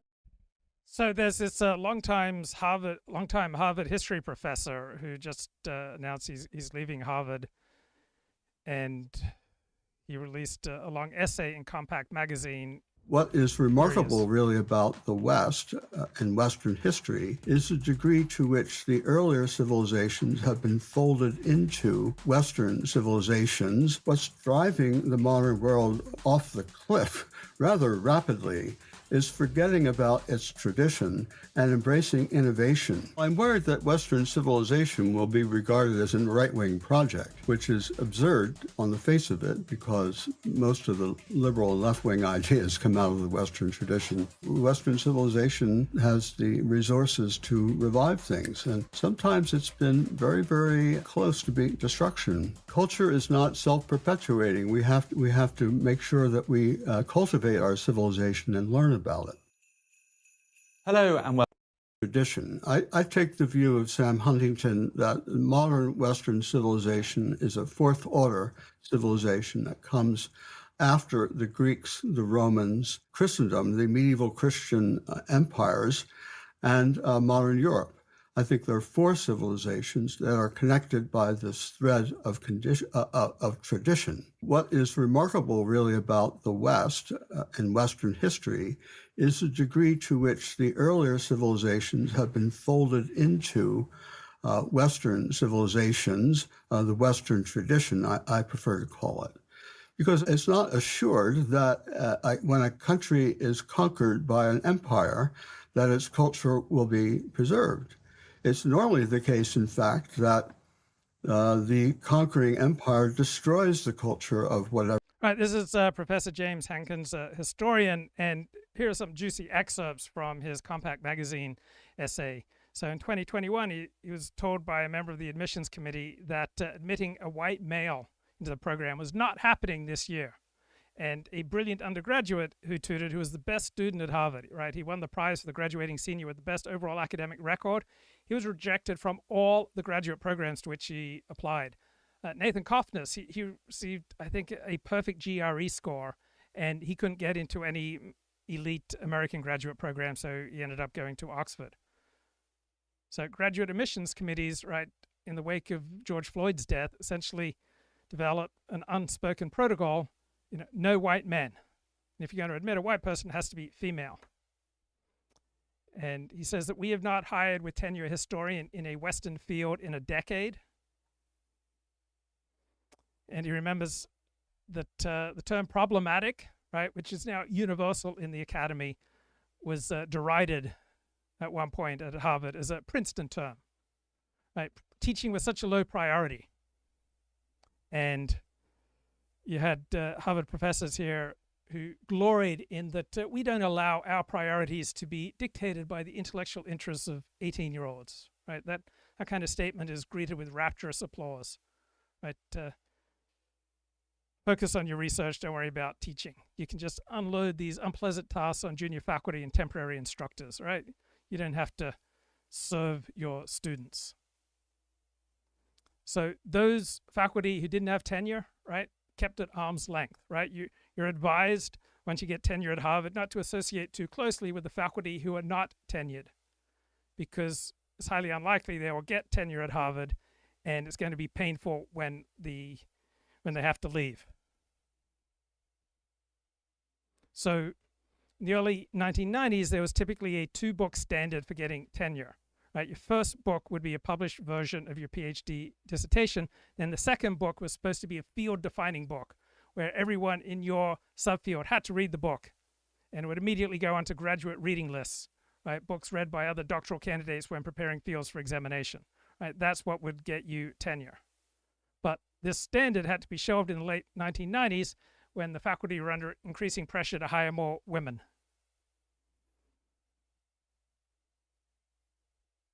So when they hired more women, we also had to become a more nurturing department. Right? Every junior hire was assigned a senior mentor, and we received credit in our annual reports to the dean for the number of junior faculty and others that we had mentored. It conquers. So when the Greeks were conquered by the Romans, the Greeks were regarded by the Romans as so advanced scientifically, philosophically, and culturally that they understood that they wanted to have Greek culture as part of the Roman Empire. And the Greece that they were thinking of, which really begins the tradition, was the Homer to the Hellenistic period. So just to be clear, the 4 periods then, it's Greek, succeeded by Roman, succeeded by the Christian Empire, which, as you describe it, and finally modern Europe and America. Is that right? Yes. Modernity. Yes. Which begins in the 12th century, according to me. So, well, I really want to get into that, but I just want to do a bit of a chronology for our listeners so they can get their head around this scope. The Greek civilization, you consider that the first thing that can be called a part of the Western tradition. Why is that? What are the founding ideas in the Greek civilization that you think persist to this day? First of all, language. And the Greek. Okay, back to Andrew Gold, who glories in, I confronted Britain's biggest racist. That other ethnicities could join this and also then become part of this greater ethnicity that builds something better. No. They can't. We've built our people as who we are now. We don't want to become. We don't England to form into another. We don't the English to form into another ethnic group that's mixed in with some Bangladeshis and some Indians or some Africans or whatever it may be. Because then that's not the English. Yeah, but that's what the Anglo-Saxons would have said when the Normans came over. We don't want them coming over in, and it actually went pretty well in the end. Yeah, and this is over 1,000 years ago, and these times are very different to what they are now. Those were invaders. They were not welcomed in to actually replace your people and let them sit back and watch it happen and actually pay for the privilege of it as well. Well, they assimilated and they mixed and then they created this amazing culture over. There were also back then from 1066. So there was a video released on YouTube of about 40 minutes by a bloke named Nick Shirley about Somali childcare fraud in Minnesota. Hello, we'd like to ask where the money's going. What do you guys think about the fraud that's taking place here in Minnesota? I don't think anybody is enabling fraud to happen. Hold Governor Walz accountable for this. What was this money spent on? 1.26 million. What was that money spent on? There aren't any kids. Answer the question. Are there children? There's no children inside this building. Potentially the largest fraud scandal in U.S. history is taking place in Minnesota, as literally billions of dollars have been funneled through Somali-ran fraudulent businesses. So much fraud, it could actually almost replace the entire GDP of Somalia. These fraudsters have worked hand in hand with the Minnesota government as they enabled billions of dollars to be given to fraudulent businesses underneath welfare purposes. Some of this money eventually landed in the hands of terrorist groups in Somalia like the Al-Shabaab, and others enriched themselves all at the US taxpayers' expense. And in this video we will break down all.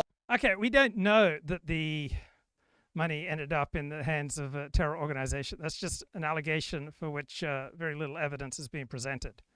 So this video received millions and millions of views, but it's not providing substantial evidence. It's providing video of what seems to be a massive fraud.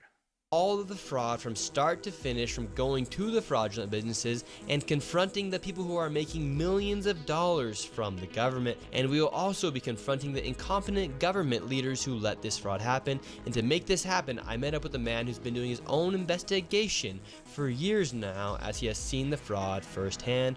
His name is David. Let's get into this and be prepared to be shocked. How deep is this fraud here inside of Minnesota? It is far worse than anybody can imagine. You heard it's 7 to 10 billion and maybe more, and now the numbers have been revised and put out there publicly that they think it's more like 8 billion. How I got involved is that where my office is here in Minneapolis, I'm sort of in the heart of all of this fraud, and I would see these childcare centers. I said, well, there aren't any kids there. It's the middle of the day and all that. And I got a super chat. Thank you. $10 from the Mighty Puck. Happy New Year. Buy the dip. Keep the needy in your thoughts. Anyone know how Kevin Michael Grace is doing? And Mighty Puck talks about the popularity of this video, attributing it in part to Elon Musk and his retweeting. If you like nationalism combined with populism, you'll probably enjoy National Conservatism, and a podcast that just released a few hours ago. I'm Ben Weingarten. I'm Eno Stutman. I'm Amber Duke. I'm Will Chamberlain. And this is NatCon Squad, where common good and common sense meet. NatCon Squad is produced by the Edmund Burke Foundation, the home for national conservatism. Subscribe now on Apple Podcasts, Stitcher, Spotify, YouTube, or wherever you get your podcasts.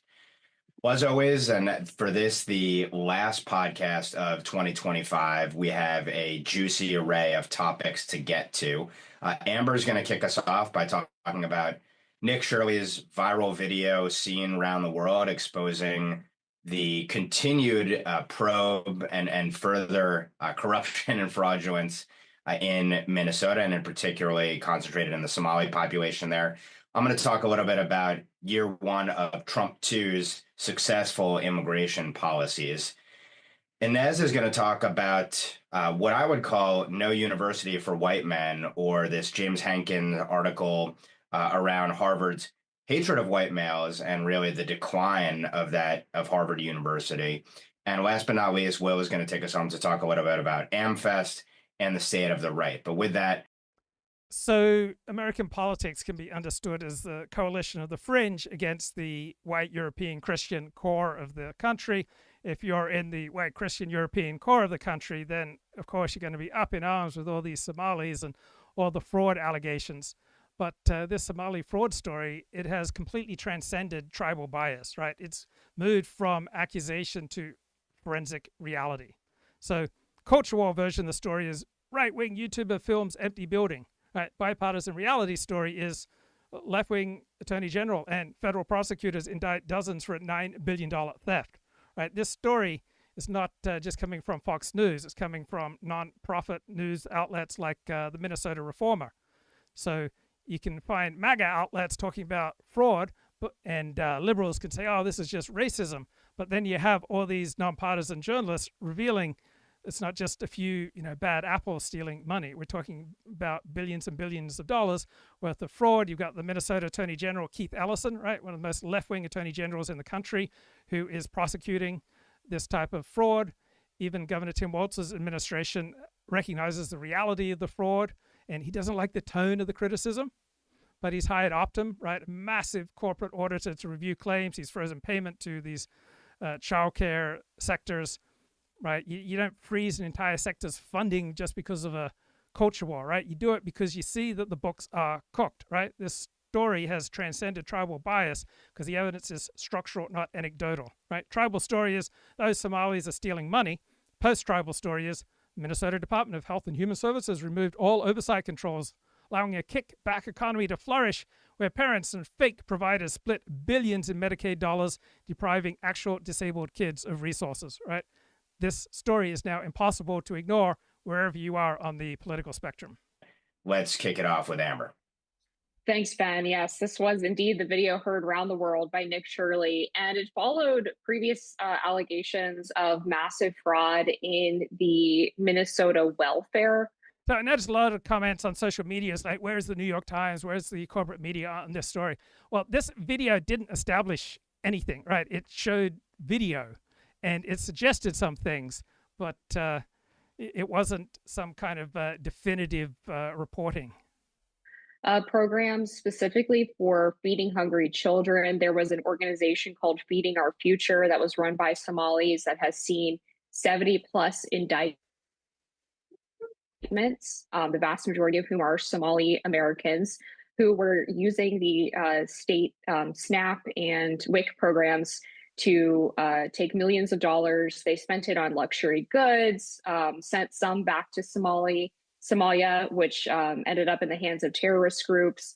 Nick Shirley did a follow-up piece of journalism where he focused on Somali-run daycares, which were receiving individually millions of dollars from the state. And some were not in current operation while receiving this money. Some are basically just empty buildings that don't have any children being dropped off for daycare services. He showed the owners of these supposed daycares refusing to answer questions, locking the doors when he showed up. Now, conveniently, after he reported on this, one of the most famous daycares, quote unquote daycares from the video, which was called Quality Learning Center. They forgot the N in learning on the sign, which doesn't bode well for their argument that they are indeed a functional learning center, suddenly was busing in tons of kids to try to prove to the mainstream media cameras there that they were in fact functioning. But there was a state auditor of some kind who claimed that this place had actually just closed last week, but now suddenly it's open again and accepting children after the viral video. But it's very obvious what's going on here. And the response from Minnesota lawmakers, most notably, of course, the governor, Tim Walz, have been accusing people of white supremacy for calling out that this fraud does seem to be concentrated in the Somali community. He has claimed to have known nothing about this, although several state whistleblowers say that this has been reported to the government for at least a decade, and that they did nothing about it because they were receiving donations, political donations and votes from the Somali community. There's also Similar fraud rings happening in other states, like Maine is a notable one where they've had whistleblowers come forward. And it's very pervasive. It's a lot of money. By Nick Shirley's estimate in his video, he found about $110 million of fraud just in those daycares that he investigated. But statewide, the estimates are as high as $9, $10, $11 billion that have been stolen. Okay, so Nick Shirley doesn't have the ability to accurately estimate how much fraud, right? He's not establishing anything. He's really just suggesting anecdotally. From Minnesota taxpayers. One other thing that the Daily Caller was the first to report on was that the one of the top-ranking Republicans in the House of Representatives, Tom Emmer, who is a representative from Minnesota, was begged by his constituents back in 2016 in a town hall meeting that was covered on the podcast This American Life to stop the Somalians from coming in. They said they weren't assimilating, they were stealing money, and they wanted a moratorium on all Somali immigration into Minnesota.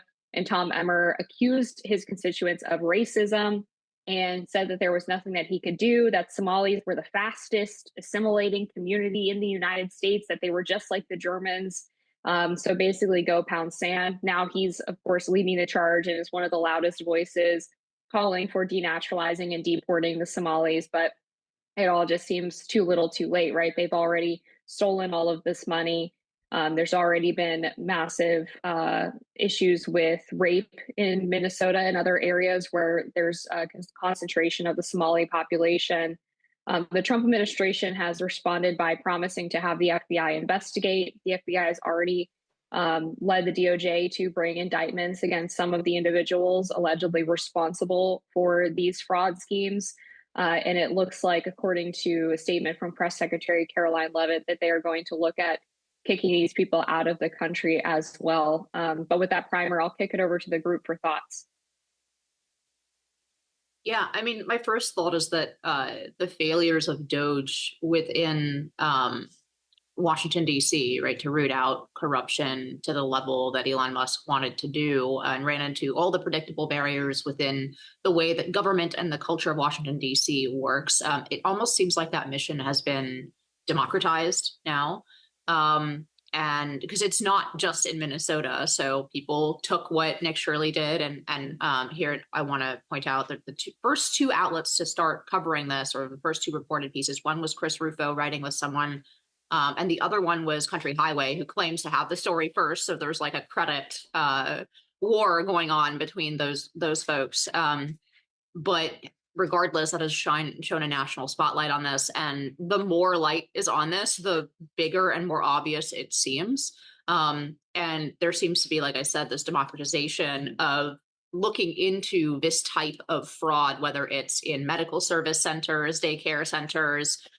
So I've seen people using AI to try to track where these payments are going in Massachusetts, in other metro areas, trying to see what's going on, forwarding it to the federal government. So we may yet see the mission of Doge succeed. In terms of the specifics of this, what I'm most interested in is what happens to the politicians and the Democrats involved in this. It seems impossible that this level of fraud would take place without, at minimum, them looking the other way. And indeed, it seems like there's a lot of evidence that they actively stopped investigations from happening. And as Amber suggested, there are allegations that that was essentially quid pro quo for block voting from the Somali community. If that's true, that itself is criminal. And those officials, those democratic officials, should go to jail, as well as the perpetrators of this fraud. So that's what I'm looking for. Is, in the Nick Shirley video, there's an interesting moment where there is a white Minnesotan lady who's just screaming, "Don't open the door! Don't open the door! It's ICE! It's ICE!" I mean, really, at the end of the day, like that's the problem. It's obvious that this community is importing all of the same cultural behaviors as they had back in Somalia. But the real problem is that we have elected officials, an entire party, and maybe half of the other party that was just willing to tolerate that for the sake of a kind of lie about, not wanting to be racially offensive or screaming racism at the fact of the matter and these cultural facts. So that's who I'd like to see held responsible ultimately.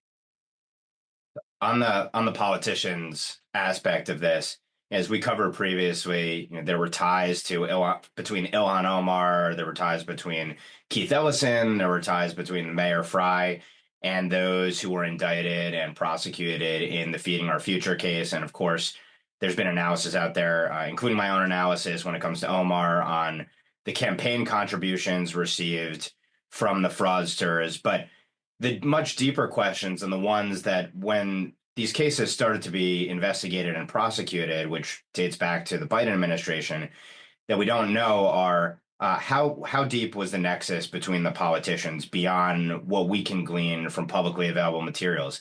Is there evidence that's currently held by federal authorities that links the elected officials and their offices to the frauds? What did the politicians know? When did they know it? To what extent did they profit from it, directly or indirectly? And then this also brings us back to a much broader theme, and this is something that matters nationwide, but we're seeing a particular spotlight shown on it in Minnesota, which is the welfare state combined with open borders, and in particular refugee resettlement, which, by the way, the refugee resettlement programs themselves have often been defrauded, and there's a financial incentive to increase refugee resettlement efforts among the NGOs that are involved with it, arguably. But basically, you had a Democrat Party there that imported en masse a population and then enabled that population to take advantage of a welfare state, and then received political support from it in the way of votes, and then, of course, in the way of contributions as well.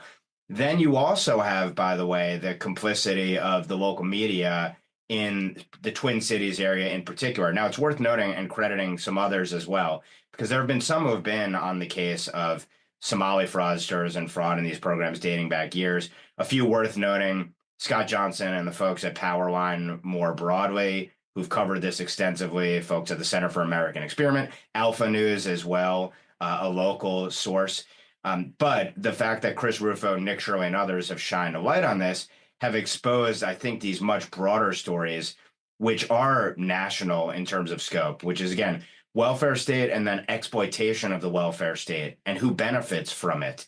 And so a doging of every single state's systems is absolutely necessary here. And I think that is really what matters at the end of the day. It's not about what happens or what's going to happen in Minnesota.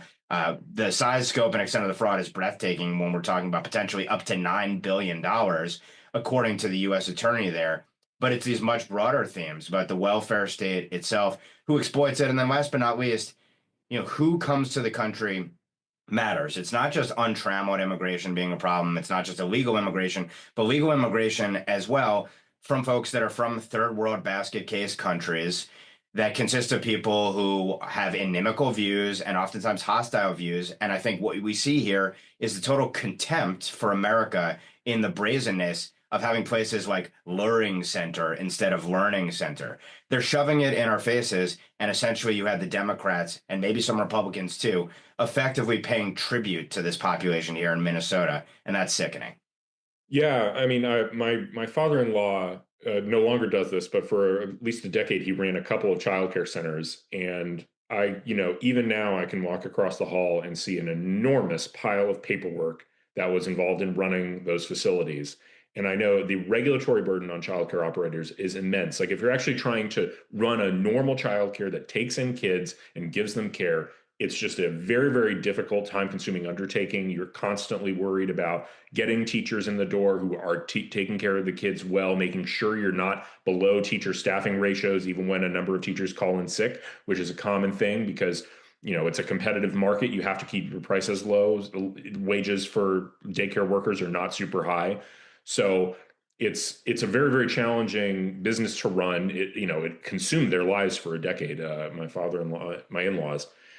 And so to see the Somalis not even really trying, I mean, you as someone who actually brings kids to daycare, that child Leering Center is obviously not a daycare. It's obviously non-functional because it's like a building in the middle of an ugly strip mall in the middle of the city. There's no outdoor play area. There's no it doesn't look like the kind of place you would ever send your child. And apparently nobody ever sent their children there. And this is common in a variety of places. It's just a vehicle for fraud. And I saw one thing that really bothered me. Like Batya had a whole take on the fact that, you know, all this money that is being defrauded from us is one of the reasons that everything is so unaffordable. Like we're just paying the price of the fraud that's sucking value out of the economy and giving it to Al-Shabaab or something.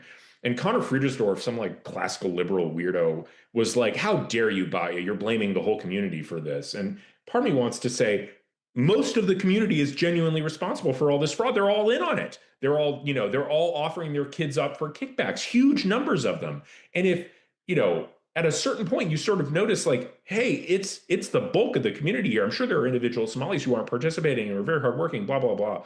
But it's a huge chunk of the community that is straight up just doesn't view our system as, basically sees the United States federal government issuing these funds as something that they can just internalize and take for their clan and their tribe, and doesn't see any moral compunction or any moral issue about taking the money away. So I'm really, you know, this needs to be a major issue for a long time. I just don't think the Democrats can win in a world where everybody is thinking about how these Somalis are defrauding people.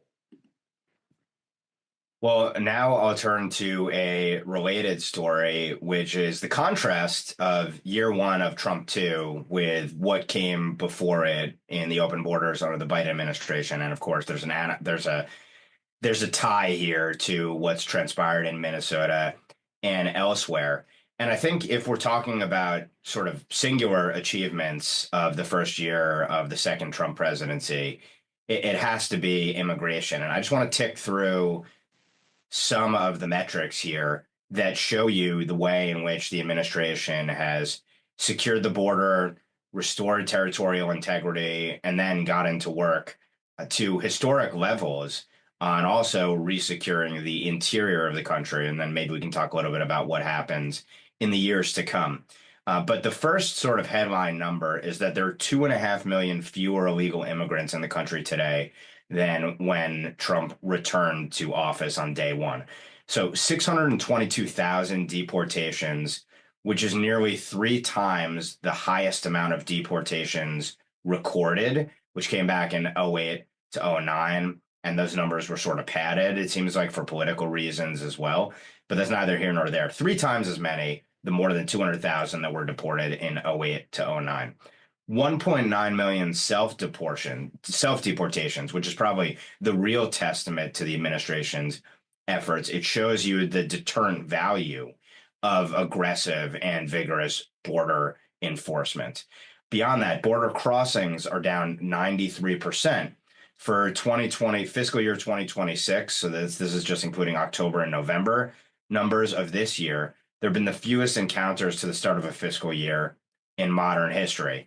It's amazing that this number has to be touted, but it obviously does relative to historic levels. But there have been 0 releases of illegal aliens apprehended for 7 straight months, according to an early December CBP release.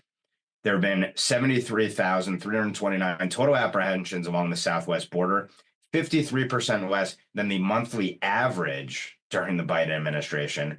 Of course, there's been temporary legal status, which has been stripped of hundreds of thousands of people who are oftentimes not vetted and probably should never have been let into the country.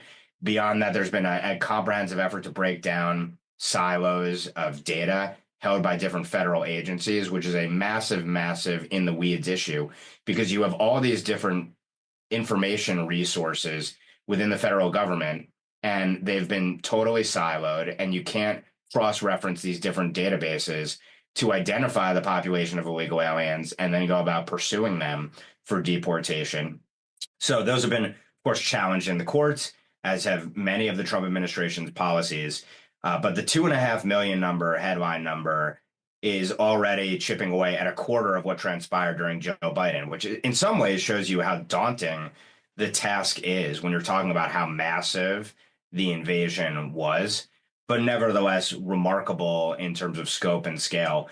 And then if you're looking at what's coming ahead in 2026, the AP recently reported that the administration plans to hire thousands of additional agents, open new detention centers. There's billions of dollars in incremental funding coming to border security and law enforcement efforts related to immigration. And there's going to be an effort as well, again, to dramatically increase workplace enforcement, which I've always argued is sort of the key to the whole ballgame. If you really want to ensure that the illegal alien population is dramatically reduced, you have to target the employers. And it may well be that a handful of significant raids or prosecutorial efforts could have an outsized effect ultimately. So with all that said, again, I think this is probably the primary policy core to the Trump corollary to the Monroe Doctrine, as the administration dubbed it in its new national security strategy.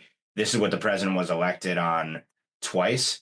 And I think despite all of the challenges, despite in particular the legal resistance and, of course, the propaganda of regime media countering these efforts, I think this is a real singular achievement, securing the border, stopping the flow of illegal immigration, and then reversing the effects of the invasion. So I'd put it out to the group, what do you make of year one efforts, and what are you looking for over the next 3 years?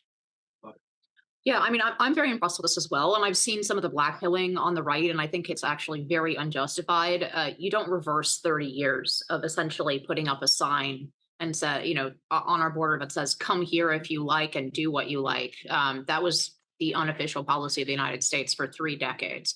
I think it's unrealistic to expect that all of those millions of people would be gone overnight, with the snap of a finger. I'm actually very impressed. The administration is obviously prioritizing this across different departments. Here, I'm thinking about the State Department scrutinizing visas, including student visas, much more than it used to. The Department of Ed is in this, right?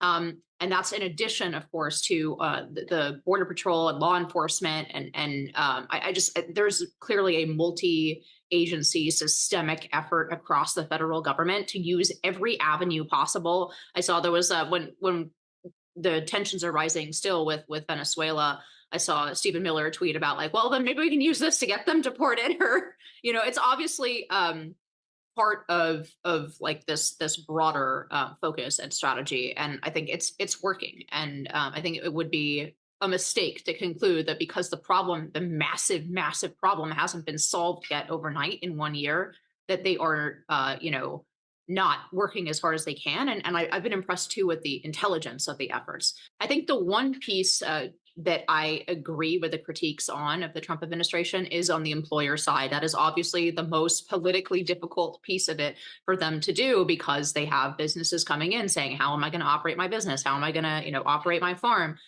This is going to cause prices to rise in the grocery store. And of course, the president is very concerned about that as a potential political weapon, et cetera, et cetera. So I'm not necessarily excusing them. I'm just saying that's the piece that I would keep an eye on and keep the pedal to the metal in terms of calling out the administration. There has not been significant employer side enforcement. And to my mind, that is the final piece of this puzzle that would make it the best it could possibly be on the immigration question within the confines of how the law is.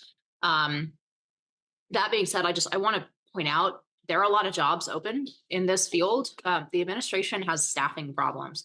Part of the problem of coming in and trying to dismantle the DC beast is that basically all the people who were working in these agencies very, very much oppose your ends. And the Trump administration has, and I've talked about it at length, the cases that they're launching essentially to be able to remove the officers that are in the federal government who are not doing the bidding of the president. That being said, when you get somebody out, you actually need somebody to do the work.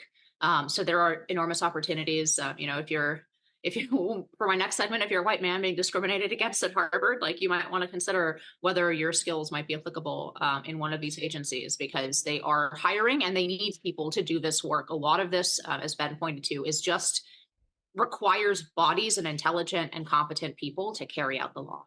Yeah, I totally agree on the employer side enforcement, especially since Trump, he's done some things to make it harder for H-1B applicants. He's increased the amount that employers have to pay to $100,000, but then publicly he's also said that he's very much in favor of expanding the H-1B program. So it's kind of mixed messaging there. But I wanted to highlight the self-deportation incentives that the administration has been giving. $1,000 plus a free flight home for most of the year, and then they upped that to $3,000 during December. And it's working, right? 1.9 million self-deportations through the end of the year, which is significantly more than the amount of people who were actually deported by the administration. And it's cheaper to do it that way, right? The $1,000 plus the flight is certainly cheaper than how much it costs to have ICE agents in the field tracking down illegal immigrants, having to go through the judicial process. So you're not only saving taxpayer money, but you're also getting people out of the country in a more efficient manner. And that's been a wildly successful part of this second Trump admin's immigration policy. Yeah, I mean, the Trump administration has actually done a lot of things really well, I think. And the chat asked, Luke, what percentage of your audience is pro-Semitic versus anti-Semitic? I think it's pretty much 50-50, but pretty close to 100% of the audience wants to have a more wide-open Overton window, more wide-open discussions, and more clear, open talk about how different groups affect each other and how all sorts of conversation about vital issues gets pathologized and called all sorts of dirty names. So one thing that brings my audience together is a desire for open conversation about uncomfortable topics. I think we sort of take for granted that illegal crossings have basically stopped. There was a stat that just got put out on X. They looked at the month by month border encounters, and it went from 300,000 at the peak of the Biden wave in 2023 to less than 10,000, it looks like. Less than 10,000 encounters a month, so a few hundred a day. The Border Patrol is able to basically stop people from being admitted to the country. Illegal crossings have basically stopped. That's one of the most impressive policy accomplishments I can remember. It's a direct promise he made to the people to get the border under control, and he's delivered. A lot of people are complaining about deportations and the rate not being fast enough. I have two big points there. First off, the comparison to Obama is a frivolous one. Remember, Obama was trying to juke the stats and make it look like he was doing much more deporting than he actually was. So he was counting turnaways at the border as deportations. That's not realistic. And as Trump can't do that because he's effectively stopped anybody from even trying. So he's not getting those cheap stats. And second, when people are here, they have these legal protections that exist under the statute, as we saw in the Abrego Garcia case, and we see in every one of these deportation cases, that allow judges to get involved. It's really, really challenging, really hard to get people deported. They're doing what they can, but it requires going through the process and building the machine of legal process in terms of prosecutors and immigration judges, et cetera, to churn through these people and get them removed if they've been in the country for a while. So the Trump administration is doing a lot. It's doing a great job. And I think we should, people shouldn't be so black-pilled. With that, let's go to Inez on Harvard. Yeah, I think another aspect where people should not be as black-pilled. I really have been impressed with this administration, and I want to bracket this by saying I criticized heavily the first Trump administration for not doing some of these things, both in immigration and especially because it's my field in the higher ed context. For your average supporter of Trump or of MAGA, right, you have to be overjoyed by 2025. I think by any normal accounting, Trump vastly exceeded the expectations of his base. So it's not that I am afraid to criticize them. I genuinely think they are doing a stellar job. And one of the places in which they are doing a stellar job is higher education. That being said, obviously, our higher education institutions, our universities are nests of vipers. And we knew that already. But Compact, following up on the last pod we did where I highlighted this potential sort of permission structure piece from Compact magazine about anti-white discrimination in a number of fields. They're following that up with a piece specifically from a Harvard professor who is resigning his position at Harvard primarily because of the discrimination against white males, but also in ideologically adjacent critique of the fact that they don't want to teach anything great about Western civilization. And in fact, he highlights Harvard turned down an enormous grant from a private foundation to do a Western civilization course because they simply did not want to focus on the greatness of Western civilization. Even when somebody was willing to donate millions and millions of dollars for them to do so, they weren't willing to do it. But those two things seem to have factored in to his decision to leave, to go to the University of Florida. They have the Hamilton Center there. And I wanted to highlight this not only because of the discrimination in admissions, and he points to specific instances where he had white male students who were incredibly promising and who were, he said, should have been at the top of any applicant pile, who had the best grades, who had the best test scores, who had the best body of work when they were applying to graduate school, were turned down, and very explicitly because of their race and their sex. And he actually apparently was one of these students. He called around all the other graduate programs he had been turned down from, and all of them were doing the same thing. This was during, in some ways, the peak of the woke hysteria and the racial hysteria in 2020 and 2021. He also points to the way that the college has dealt with COVID as a reason for him leaving. But overall, I wanted to point to the story not only because of the obvious discrimination that we knew was happening in elite universities, and how much worse it actually got and more explicit and more aggressive in 2020. It had been happening for decades, but it got very blatant in 2020 and 2021. Sorry.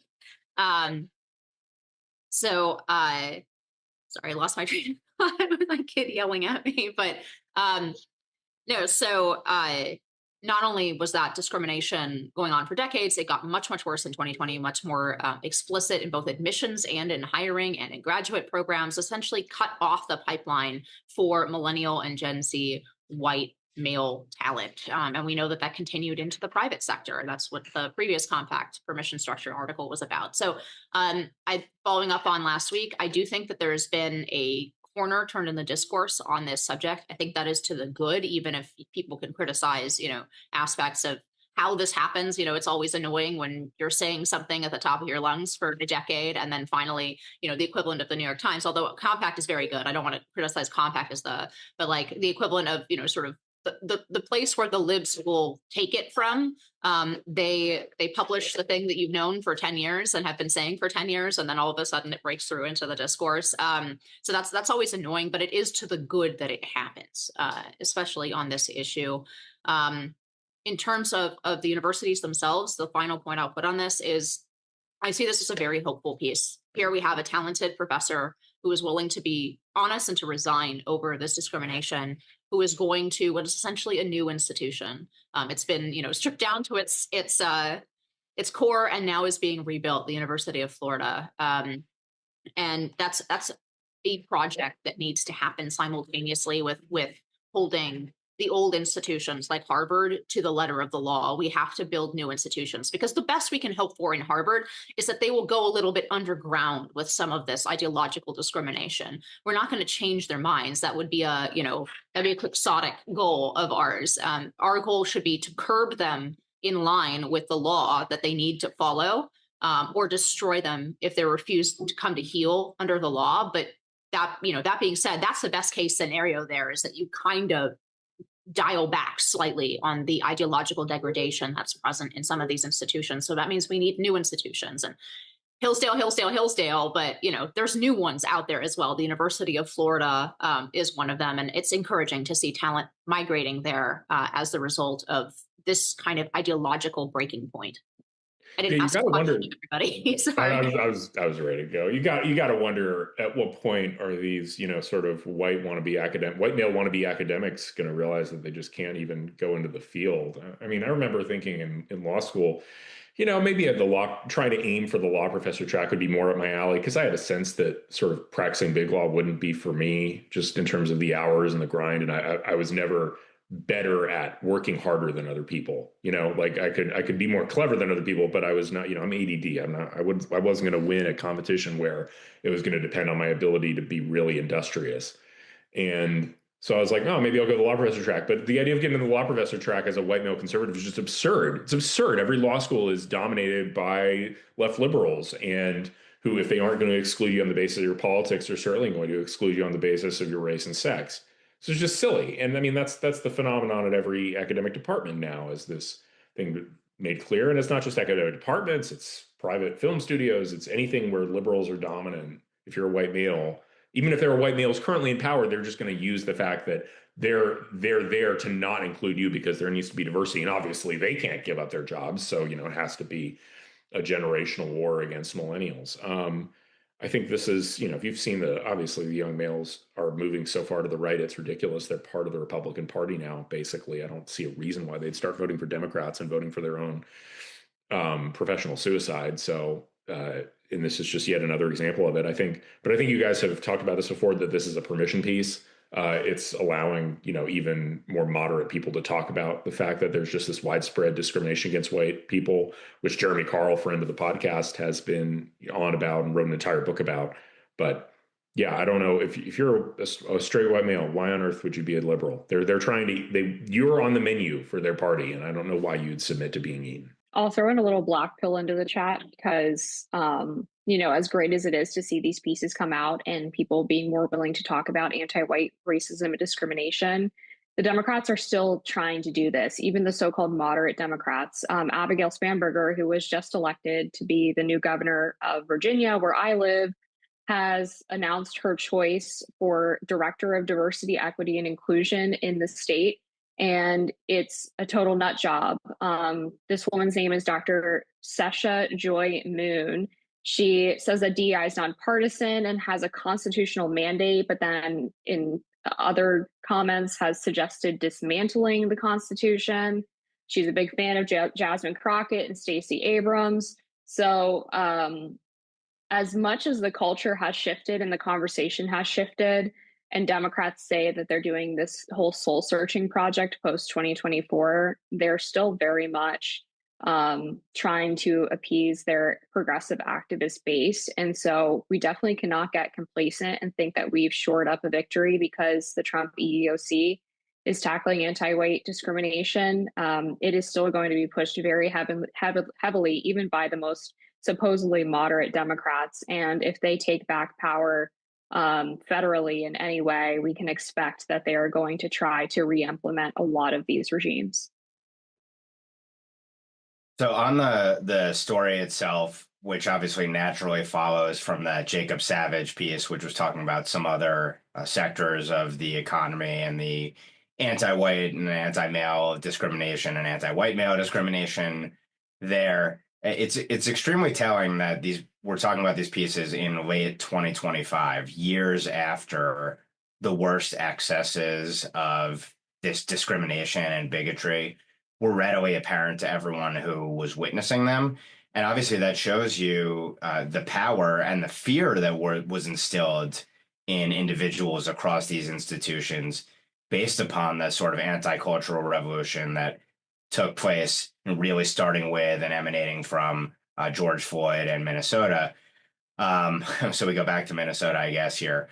But beyond that point that we're talking about, kind of years after this was all readily available for everyone to see, just to follow up on Amber's point, you have entrenched interest groups here that are so reliant on this ideology and dependent upon it for their livelihood, that even setting aside the fact that there have been generations of people brainwashed into a worldview which says that discrimination is good, righteous, and just, you have programs. Just take, for example, race-based contracting with governments. If you look at the U.S. federal government, I'm going to be writing a little bit about this for Real Clear Investigations in the near future.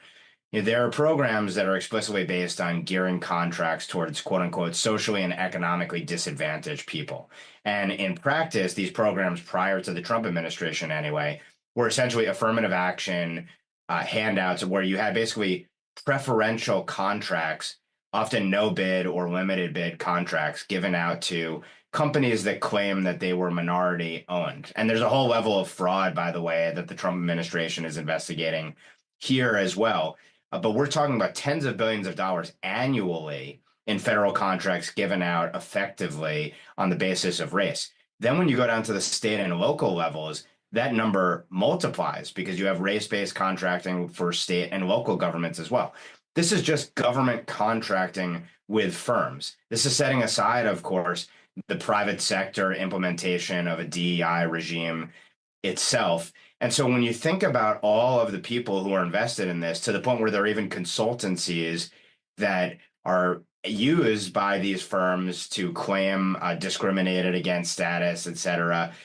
On top of the academics, etc., you're talking about just massive, massive entrenched bureaucracies here that all profit directly or indirectly from propagating and perpetuating this worldview. So the Trump administration is doing yeoman's work here, following on the executive orders that the administration put forth very early on. But you're going to need codification in law. You're going to need vigorous enforcement of the law, and not just at the federal level, but at the state level as well. We haven't really seen, I can't point to, maybe some of you can, Congress actually codifying the anti-DEI efforts in law. Then, of course, you're going to have all of these institutions that, to Inez's point, engage in sub rosa efforts to de facto do what they did before in terms of discrimination. So actual Republican voters, then there is the fighting among the influencers is not reflective of actual fighting among the Republican voters who are broadly happy with Trump. The influencers are dealing with trying to make sure that there are people watching on their podcasts. So there's going to be a big chunk of them drawn to conspiracy nonsense, and then a big chunk of them really infuriated by that. And rightly so, actually. I think a lot of people, everybody has a right to be extremely angry with Candace, what she's doing is just awful. But it's end up leading to a lot of bickering back and forth between influencers that I don't think is actually that productive. That said, I'm worried about it because if over the next year everybody's so divided and is still obsessing over Israel, which as far as I can tell is as an issue it should be really far down on the list of people's concerns right now. The war is over. If anything, Israel has just announced that it's doing a huge investment in its own military production capacity, which is going to obviate the need for American aid in probably 10 years. So I don't know what people are so upset about and obsessing about, and yet it seems to be dominating our conversation, probably because there's a certain subset of influencers, Dave Smith et al., who are in the position of having argued that the invasion of Iran, or rather not the invasion, but the military action against Iran would lead to World War III, and then it didn't. If anything, it looks like that one specific action by Trump resolved the war in Israel's favor, and then also Iran now is in such terrible shape that it might have its own kind of independent revolution. So there's no real problem with Israel yet. It seems like the discourse focuses on that. Plus, you have Candace focus on Charlie Kirk. I think hopefully I hope, and I guess the white pill way to look at it is that the reason that so much online discourse is focused on this stuff is because normal people aren't worried about politics right now. It's an off year. So the people who are particularly politics obsessed are the most likely to be conspiracy obsessed. And I think things will get better in the run up to the midterms. I'm still worried, though. Obviously, it would not be good for Republicans to lose in midterms, and that's the most likely outcome. Part of the team, they're in a divisive project, while also saying Tucker Carlson's project of creating a friend-enemy distinction around your support or antagonism toward Israel is also extremely divisive and bad for the Trump coalition. There needs to be sort of a reasonable centrism. Who are, let's say, more legitimately skeptical of the U.S. role in the world, skeptical of all alliances that the U.S. has had, including the U.S.-Israel alliance, very, very worried about finding ourselves entangled in foreign affairs in a way that, worsens or at least distracts from domestic affairs that are so serious. All of those are legitimate concerns. The president essentially gave those people the result, as Will hinted, that they wanted, right? There is no more war now in Gaza. We were Okay, let's leave it there.